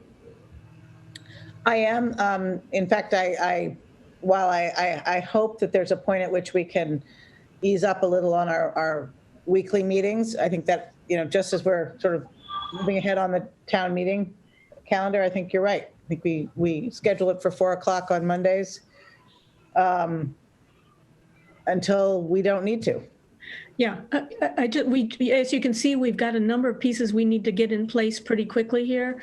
And so I think we need some pretty consistent face time right now. And then we can reevaluate that going down. Again, I can't see everyone at the same time here. So Susan, are you and everyone else able to meet next week for sure? I am, yes, for sure. Yeah, okay, good. All right. So if that's all right, we'll come back to that discussion later, but at least we've got some general agreement there now. I think we're the FY21 committee liaison assignments. Oh, I think there's a motion here to approve the calendar, select board meeting schedule. I think we're going to just have a general agreement right now that Okay. Thank you very much. If I think we'll leave it as a general agreement right now, and then when we come back in a little while, we'll come back to that item. Hey, Linda, just one caveat for next week. I will have a hard stop at 6 o'clock. So I'll be able to attend for 2 hours, but then I'd have to depart. Okay, that's helpful to know. Okay, thank you. Liaison committee assignments. As you can see, there was some additional feedback. I had to make a couple changes, but hopefully we've arrived at our committee assignments. Can everyone live with what they see on the new modified? Just one comment. I just saw the modified assignments today, and when I checked the Recreation Committee's schedule, it looks like they've been meeting Tuesdays, which is when CPC meets at 7 p.m. So there might be. Their schedules have varied, I have to say. Yeah. So I did see that there was a Thursday meeting once, in the last 5 meetings, but I don't know if that's a regular pattern or what. So that was the only conflict that I saw remaining. All right. Are you comfortable with if we leave it that way for now? Let's give it a shot. Yeah. Yeah. There's not a future meeting scheduled yet. And in the past, sometimes we all ran into conflicts, and then with the COVID schedule, things have been fluid, so it's a little difficult, but thank you I for can that. always watch the tape if necessary. Yeah, thank you very much. Thank you. Is everyone else ready to move forward with approving this liaison list? I see that I am lucky enough to have received an extra. Yes. But that was the only thing that jumped off as a change, so lucky me. Thank you, Jane. All right. So I don't think we necessarily have to approve this, but let's go ahead with do I hear a motion, Susan? Yes. Move to approve the FY21 Select Board Committee Liaison Assignments as drafted in the September 21, 2020 meeting materials. Second. All in favor? Will the clerk please call the roll? Ms. Escobedo, Aye. Ms. Ackerman, No. Aye. Ms. Hotchkiss, Aye. Mr. Johnson, Aye. and myself, Ms. Bates, aye. Oh, thank you very much, everyone. And we've got a lot of work ahead of us. And thank you for taking on these liaison assignments. So typically, if there's been a change, it would be helpful if you could notify the committee that you are the new liaison. And we'll go from there. All right. A review of the FY20 Select Board goals. Again, this is sort of a precursor to us being able to move forward and look at our FY goals for FY21. But I wanted to take some time for each of us to go through these sections in terms of, what we've accomplished successfully, what we're in progress and working on, and with a mind's eye to already be thinking about some issues we already know we either want to change or add to this list going forward, although we will keep this open for a little while longer as we get the input from the town and we do our own homework on looking at where we are within Vision Concord goals, et cetera. So this, let me just suggest that we go section by section if we can. And I think under effective governance and board organization and communication, we certainly have been working with the new town manager to establish a working relationship with the board, and that certainly will continue as we move into this next year. And related to that, We've been encouraging both the town manager and department heads through the town manager, and the town committees have been to continue to incorporate goals and implementation steps that are related to Envision Concord in the long-range plan. And simultaneously, we spent a lot of time last year, and we'll spend some time again this year, also incorporating into our own goals, next steps for the Envision Concord. So as I'm just doing this to get us started, as you look at some of the items on the rest of the list, I would like to hear some comments from the rest of the board. Clearly, we seated the middle school building committee and the NMI Starmet Property Reuse Committee, and both of those committees are working very hard and doing a lot, getting a lot done. My only comment on this section is that I believe that the green card process still needs work. Yes. Just based upon the experience that we had on the planning board seeking members this spring, we found that, there were former chairs that were on the list that were presented to us. We had sitting members of other committees that were on the list that was presented, as candidates that we could, look at. So I think we need more filtering, more sort of clarity on this process and ease of submission. Yeah. Some people complained that they submitted and their thing never showed up, And I think it's helpful when the liaisons for the committees, to your point, Matt, have a chance to review some of these cards because with the transition we've been through in the town manager's office, not everyone has the background to actually have a full sense of what they're looking at on these cards. Hopefully that will change as we develop some institutional knowledge there. But in some cases, it was the select board members who would have had it. I was just going to add to that point, and maybe we can get into this further into our goals and plans for the year and procedures, because I think that it's not clear that all the green cards are now online, which makes it difficult in a time of COVID to review them. So that's a goal. Two, as Matt said, when you review them, it's also a really good way to become a more familiar liaison, is if you actually go through and see who's on the committee, what their backgrounds are, and ask the new chair, what they're looking for in their holes. But this also gets to a potential goal for us, which might be to come up with a select board liaison. I want to call it a cheat sheet, but the how-to. What are the things that you as a liaison should be familiar with? What's the range of guidance you might want to, but a liaisonship approach, so that when, and this would be one of those things that the liaisons would be responsible for. Yeah, all good comments. Linda, yes, I think that's a really interesting idea. And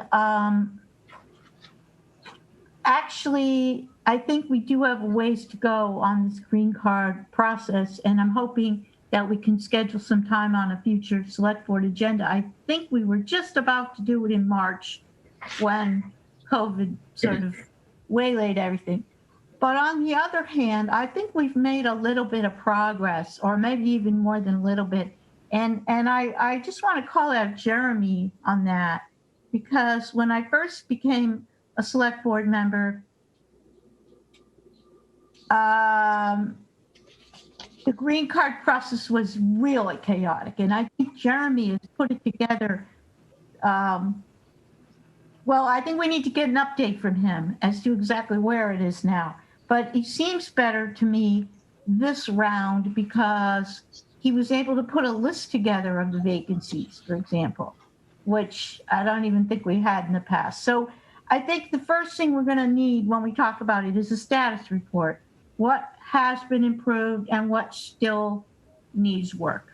Because I don't even think we know yet. Okay, very good. In this section also was complete and updated review of the town library agreement. And as you know, we all spent a lot of time on that. And so that is done for now and hope for a positive implementation. There are some other things in that section, but I think we've hit the major ones. Let me go, the financial stability section. There was a lot of work done on this section last year in terms of coming up with some more current and comprehensive items that talk to an integration of our fiscal policy and planning and so forth. We've seated the capital planning committee there at work. I think we've seen some improved cooperation between the finance committee and the select board in terms of keeping each other informed and working out some issues on changing that were changes that were forced by COVID, but to the good, I think, for how our processes are interacting. Any other comments on this section? Quick comments. We'll come back to this, obviously, as we look forward. Balance, equity, and diversity. There were a lot in this section on housing, on and some obviously some significant accomplishments have been met there. We still need to follow up on Articles 25 and 26 from last year's town meeting, but we're dealing with the uncertainty of the legislature right now. Economic Vitality Committee was set up. That's real progress.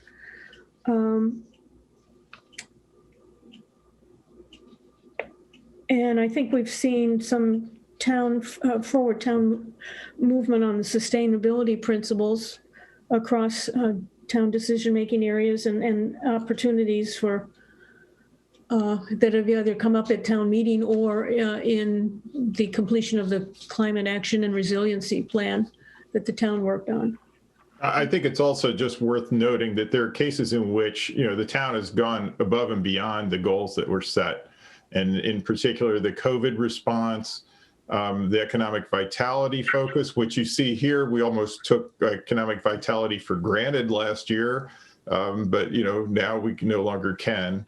And I think too that the police chief's response to recent events, I think was also above and beyond what we were expecting in terms of a welcoming community. So I just wanted to acknowledge all of those cases in which there may be a couple of spots here where we haven't achieved all the goals, but there are also ways in which they've been exceeded.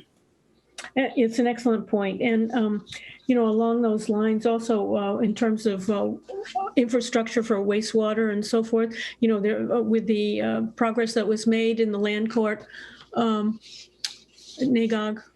there are a lot of work and a lot of good things have been accomplished and we've kept tabs on. All right, in the next section, unique character, historic and cultural heritage, agricultural, natural resources. And again, I think we've, litigation is included in this section, use of access for the community in terms of Giroux, White Pond. A lot of work has been done on this and the board has spent a fair amount of time on some of the plans that the town has presented to us. More work for us to do in this section. But clearly, I think we can generally feel good about that section as well. And then regional and state interests really has to do with a lot of the liaison work and so forth that in terms of reaching out and representation that all of you have made possible on these committees and or interactions with legislatures. And, that's one of the things I meant to mention with the liaison reports. There are so many things that each of us is doing that don't necessarily show up on that list, whether it be outreach to legislatures or other things that each of you are doing, which add to the whole mix of us trying to bring resources to bear on what's good for the town and our citizens. So we should keep that in mind. So as you go through this list for, in the next couple weeks, as we're having our discussions, already be thinking about things that you're adding to this or that are no longer needed to be specifically stay on this list. Sometimes we're carrying some of the same items forward because they need to be carried forward. For mentioning that for those of you who are new. So just keep that in the mix of what you're thinking about so that when we do finally get this back on the agenda, we're ready to move, so to speak. Jane. Linda, what would you think about adding a COVID section? You know, the things that, I think that's so appropriate right now. Yeah. because It's with us for a while. yes. Right. And I was thinking of in the values section, we have financial stability, infrastructure, et cetera. I think safety has become a very important value now that needs to be added in that. public safety, and certainly, as Matt pointed out and others too, they certainly have played a vital role, and we need to, take that into account. Okay. Sorry. I guess what I said, I was sort of thinking the same thing along different terms as soon as Jane was suggesting that, because I was thinking, I wonder how much COVID-19 is going to influence the specific drafting of the goals. And it's like, should COVID-19 have its own separate section? Probably, but does it cast a shadow on virtually everything we're doing right now? And the answer to that is obviously yes. And so I was thinking, like if we have a goal of let's get everybody together for an in-person town meeting, like that's not, on its face, that's not something we could agree to because we don't know because of COVID-19. But I do think if we were going to do a COVID-19 section, there are, like Matt mentioned, economic vitality, and actually I neglected to mention that there's a sidewalk sale townwide or on Saturday in downtown Thoreau and in West Concord. But those are supporting local businesses is a big thing we've been hearing about. Should the select board adopt that as a goal? Because that really is, it's always a goal, but it's never been more needed than during COVID-19. Well, maybe one of the ways we could handle this is not unlike what the schools did, which is to have plan A and plan B. I mean, there could be, there are some goals and other items that are always true, period. There's some that we're going to go through individually and edit out because they have been accomplished. And there's some that are very COVID specific. And then as Stephen just said, we'll translate across the board. And that might be the COVID plan, the COVID goals and board goals. And then there might be the board goals as if we've now moved on. I don't know. I don't have an opinion. I just think we have to reflect it. Otherwise, we're setting up goals that may not, as was just pointed out, right now we wouldn't have access to them. Yep. All right. I'm going to move on to committee nominations. Madam Clerk. Oh, you're on mute. You're on mute, Susan. Yep, got it, sorry. Okay. Committee nominations, Linda Miller of 300 Main Street to the Planning Board for a term to expire on April 30th, 2025. Elizabeth Eldon of 347 Old Bedford Road to the Hugh Cargill Trust Committee for a term to expire on April 30th, 2023. Thank you. And committee appointments? Move to appoint Laura Klein of 15 Rollingwood Lane to the Library Committee to serve the remainder of a term set to expire on April 30th, 2021. Kathleen Reedy of 125 Paul Revere Road to the Library Committee for a term to expire on April 30th, 2023. Okay. Second. Second? Okay. Call the roll, please. Ms. Escobedo, Aye. Ms. Ackerman, Aye. Ms. Hotchkiss, Aye. Mr. Johnson, Aye. and myself, Ms. Bates, aye. Okay. Matt, can you hold on for a few more extra minutes tonight? Oh, yeah, no, this is only Oh, next good. week that I have that. Okay, good. Okay. If we could have some succinct committee liaison reports, that would be great. And I think all of you do a terrific job of highlighting what the select board needs to be aware of in terms of either issues or what we need to anticipate. So if we can sort of limit our succinct conversations to that, that's really helpful. So who would like to go first? Jane? Okay, I attended virtually the Climate Action Advisory Board meeting and the NRC. I was not able to make the HGC meeting. And at the Climate Action Advisory Board, they also had a new chair's election, and Jake Swenson is the new chair.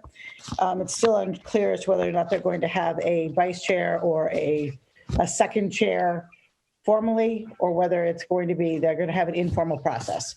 I can go through a whole bunch of things, but most of this is something I will probably reflect in our ongoing discussion over working through the long-range plan and our sustainability goals, because that's really what the Climate Action Advisory Board, along with looking at, continuing the work of Article 50, of implementation of Article 51 and Article 23 of 2 years ago, that's what they're doing.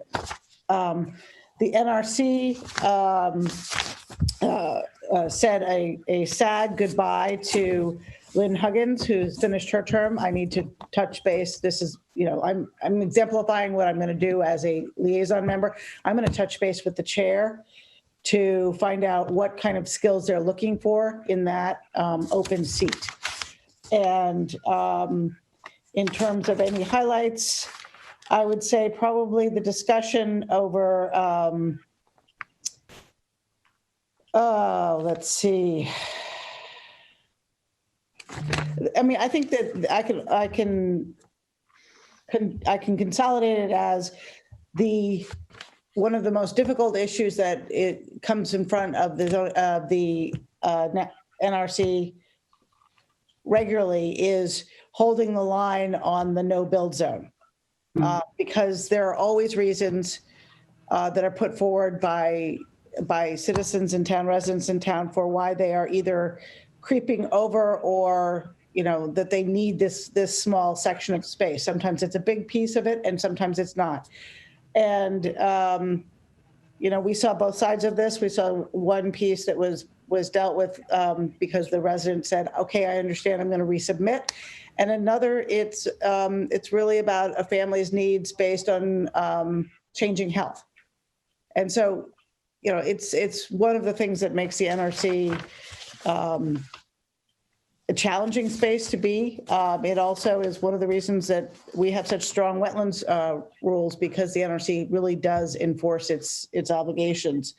The one thing I wanted to add, and I can add this, I have an update to add that came in from a citizen that is in reference to something happening this weekend. Linda, would you rather I brought that up at public comment? This person can't be on public comment, but they wanted to make sure I said something. Yeah, let's hold on that if you don't mind. Thank you. Okay, who would like to go next? Terry? Okay, I have quite a few meetings. I'll try to go pretty fast. The CPW met, they have a bunch of announcements, some we already talked about. One is that pizza boxes are now recyclable. They want everybody to know that. We've hired a new water sewer superintendent, John Rogers. He's 30 years of experience. And CPW has been very active in supporting local businesses during COVID, including the engineering staff review the applications, highway and grounds provide labor and equipment to set up the barricades. And they've reconfigured the Sanborn School parking lot for the different drop-off pattern.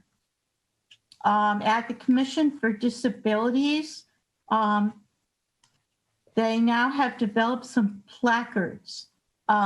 They want to remind everybody never to park in a handicap space, even for 1 minute, and never park with your wheels on the sidewalk, because if someone's trying to come by on a wheelchair, they cannot get through, and police can ticket these violations for $150. So rather than be rude about it or cause a conflict, the commission has developed some very polite placards that say things like, please do not park here, please do not park on the sidewalk, and people have been kind of ticketing those vehicles with the placards.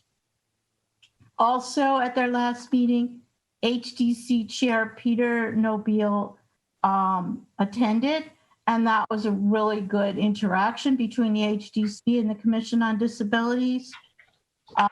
Peter is recommending that maybe for large projects such as the library that might come up in the future, there'd be one big hearing that included the HDC, the ZBA, the Commission on Disabilities, and other folks, and they all can hear the same thing from the applicant.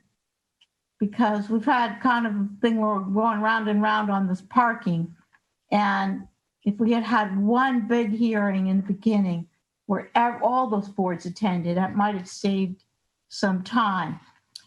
Related to that, the library did hold 2 Zoom meetings recently about the library parking. I attended one of those. 34 participants and 7 designs for parking were considered. So we're going to be hearing more about that. And then they will go back to the HDC. I attended a Mass Select Board Association meeting. The first part had DESI Commissioner Jeff Riley and his Senior Associate Commissioner talking about how they're going to do the contract tracing. And if they do find a cluster at a school, each school has a contact person, and they are able to send a mobile rapid response team to test right at the school. The second part of that meeting was about police and racial justice reform. There is a bill in the Senate now and another bill in the House that are going to set new training standards for police, including de-escalation, mass gatherings, slavery and racism, physical force, mental illness, and school resource officers.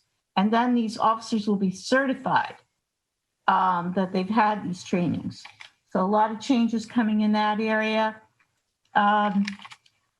West Concord Junction Cultural District, I attended, and the main things coming out of that are there are a series of 5 murals. They each have a different theme. One theme will be rivers.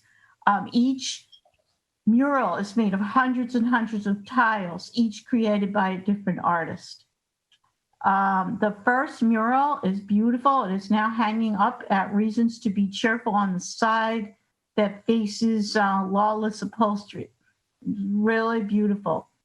It has some previous leaders of town on there. The second mural that they're working on, the theme is Concord's Farms.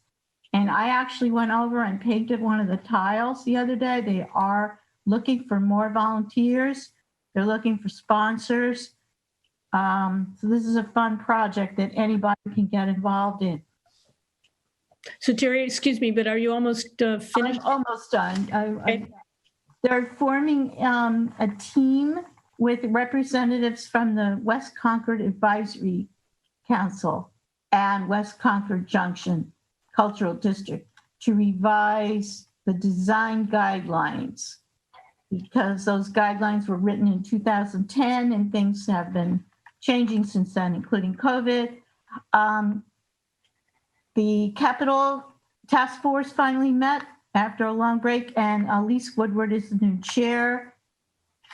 And finally, I went to the MBTA meeting, and commuter trains are going to be more evenly distributed throughout the day. That's enough. Okay, lots of meetings. You did. You had a busy week. Okay. Who wants to go next? I can go. Thanks. So I attended the Community Preservation Committee meeting, and it was pretty eventful in that some of the applicants were making their initial presentations. So I just wanted to highlight quickly that there was a presentation about Emerson flagpole refurbishment. And in fact, there's an open question there about getting bids because it's a very specialized work and there aren't very many potential bidders. So there were some strategies discussed on that. The Wright Tavern improvements, there have been past projects there, but there's some pretty serious structural work and very large scope of work and potential repurposing of the structure. And only part of the funds would be applied for with the CPC. The others would be probably privately gained. And there were some advice there about really seeking historic architects, preservation architects specifically for that building, which is very historically important. Then there were the town projects that, our own staff are proposing, including more funds towards the Warner Pond dredging with the idea that there would be adequate funds to actually begin work after FY21 town meeting. That the White Pond beachfront improvements, the Ralph Waldo Emerson parcel, which is right next to the Emerson house, putting a conservation restriction on it and basically funds to acquire the conservation restriction, though not the parcel itself, 7 acres of land. Then, right in the heart of town. Then $35,000 for materials for replacing a bridge at Chamberlain Park. This is the bridge that goes into the parking lot right in the center of town. I don't know if you ever noticed it. It's kind of this fun little wooden bridge that goes across a wetland. And actually town staff are proposing to actually do the construction. It would just simply be the materials that would be acquired. So this is an interesting project that way. We're kind of just giving the town the materials to do the work. And then assessing the Wheeler Harrington House, which I know has been the subject of past proposals along Harrington Ave, and what to do about that. There's been efforts to try to renovate, but they really haven't been that successful. $25,000 to do additional amenities on section 2C of the Bruce Freeman Trail, which is already complete, but that needs a little, touches up. $40,000 for CPC technical support as usual, $25,000 for the Regional Housing Services Office as usual, and then an additional $30,000 towards the housing production plan. Which normally would have been done in this year, but with the census and all that, the update would be happening once the census results are there next year. So that's a bunch of projects. One request I have for the town manager is that given that, of late especially, we've always had a town warrant article for capital projects, and it seems to kind of blend in with the town projects for the CPC. I'd really like to get sort of the big picture view across the projects that the town intends to apply, to town meeting directly for capital funds versus the ones that the CPC, because otherwise we just get kind of a partial view as to the work that's being proposed for this coming year. Then I just also want to note 2 other things that the committee elected officers. So John Kratzley is moving off as chair, being replaced by Tom Kearns. Peter Ward is vice chair. And then there are many past projects that have not updated their status reports, and they're basically out of date with regards to reporting how they have spent the funds. And indeed, some, may need to have funds recovered because they haven't moved ahead in the scope of their projects. Some have proposed alternate scopes and so on. I think that we really need to nail things down here because these are important funds that the public has spent. Thanks. Good. Who have we not heard from? Susan? Yeah, my report is brief. There are two committees that I attended. One was the Historical Commission, and their focus going forward is to revise the demolition delay bylaw, and there are a number of parameters that they would like to change. That's the main item of business there. The other was the Economic Vitality Committee, and they, Marcia and Beth Williams updated the group on the status of the grants, which Stephen mentioned, and there's still a lot of money available, but the deadline is Friday. There's also quite a bit of funding available still in the Community Chest Fund that was sponsored by Concord Together, and the grant application is much more simpler than the federal grant application, which doesn't surprise us. Another sidewalk sale was mentioned. They're planning to do another movie night either at Vero Farm or in the Kais Road lot, and they're trying to nail down a date. And there's a special promotion last week of September, first week in October for restaurants in town. You get double stamps on your little shopping card, and they're working on trying to come up with creative and effective methods for the upcoming holiday season for the local merchants. And that's it. Okay, good. Thank you, Susan. I chaired the chairs meeting this last week, and also attended the HATS meeting. What I want to report out from the HATS meeting is that Tom Stanley, who is the representative from Middlesex District 9, spoke to the regional committee and talked about that the state is expecting a $5 billion deficit, and that's conservative. That's probably going to mean a 16% drop in the budget, as opposed to a 2.9% increase before the pandemic set in. The state does have $3.5 billion in cash reserves, and in the next year or two, they expect to be very difficult. We all know that local aid is level funded with some slight increase for certain districts for school enrollment, that their budget at the state is good until the end of October at this point, and they're hoping that they only need to approve one budget for the rest of the fiscal year, as opposed to continuing to have to deal month by month. When I asked him about clarity for whether or not when the session would technically end, whether it would end at the end of the year as it typically does, or would be extended, he indicated that there's so much uncertainty at this point that he is unable to answer that.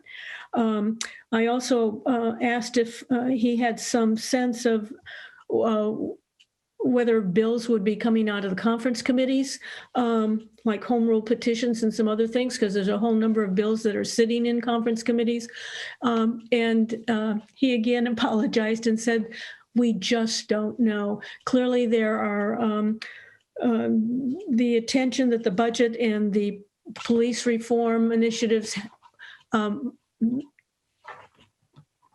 that the legislator, they must address in one way or the other, will take precedent. But beyond that, he couldn't provide the clarity.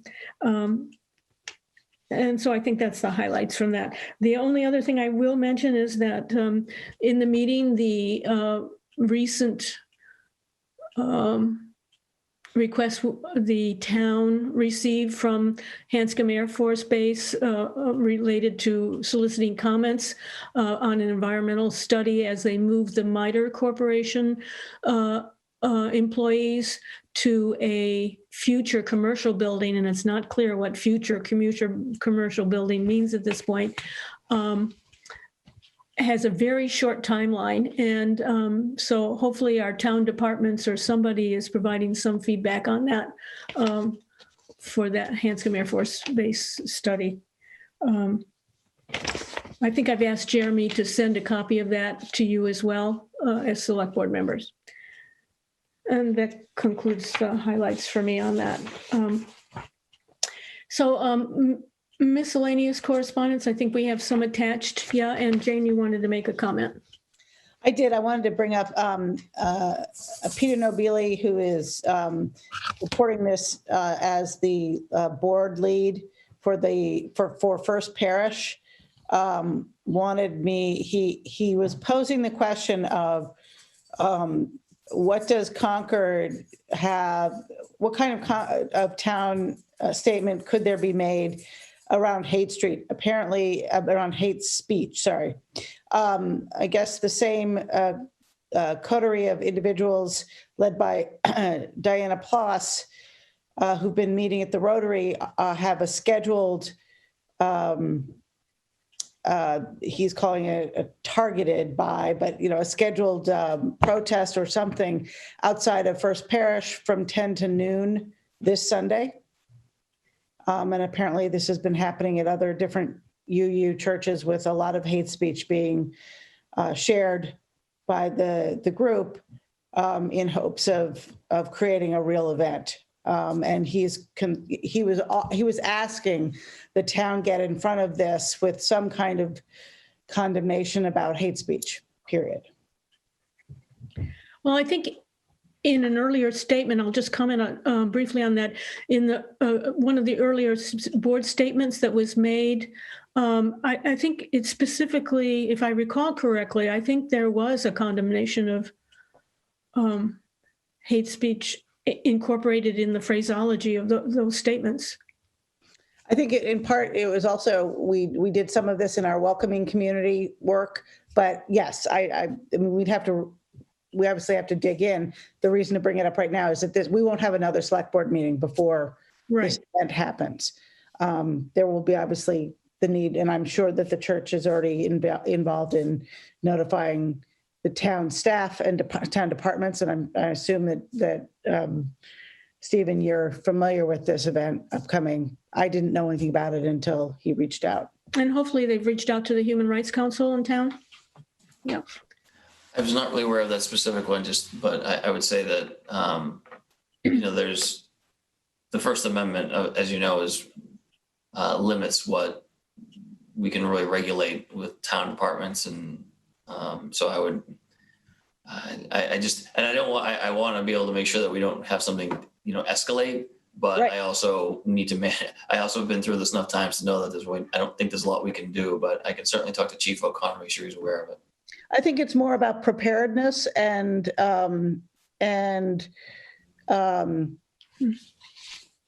education, probably. Thank you, Jane.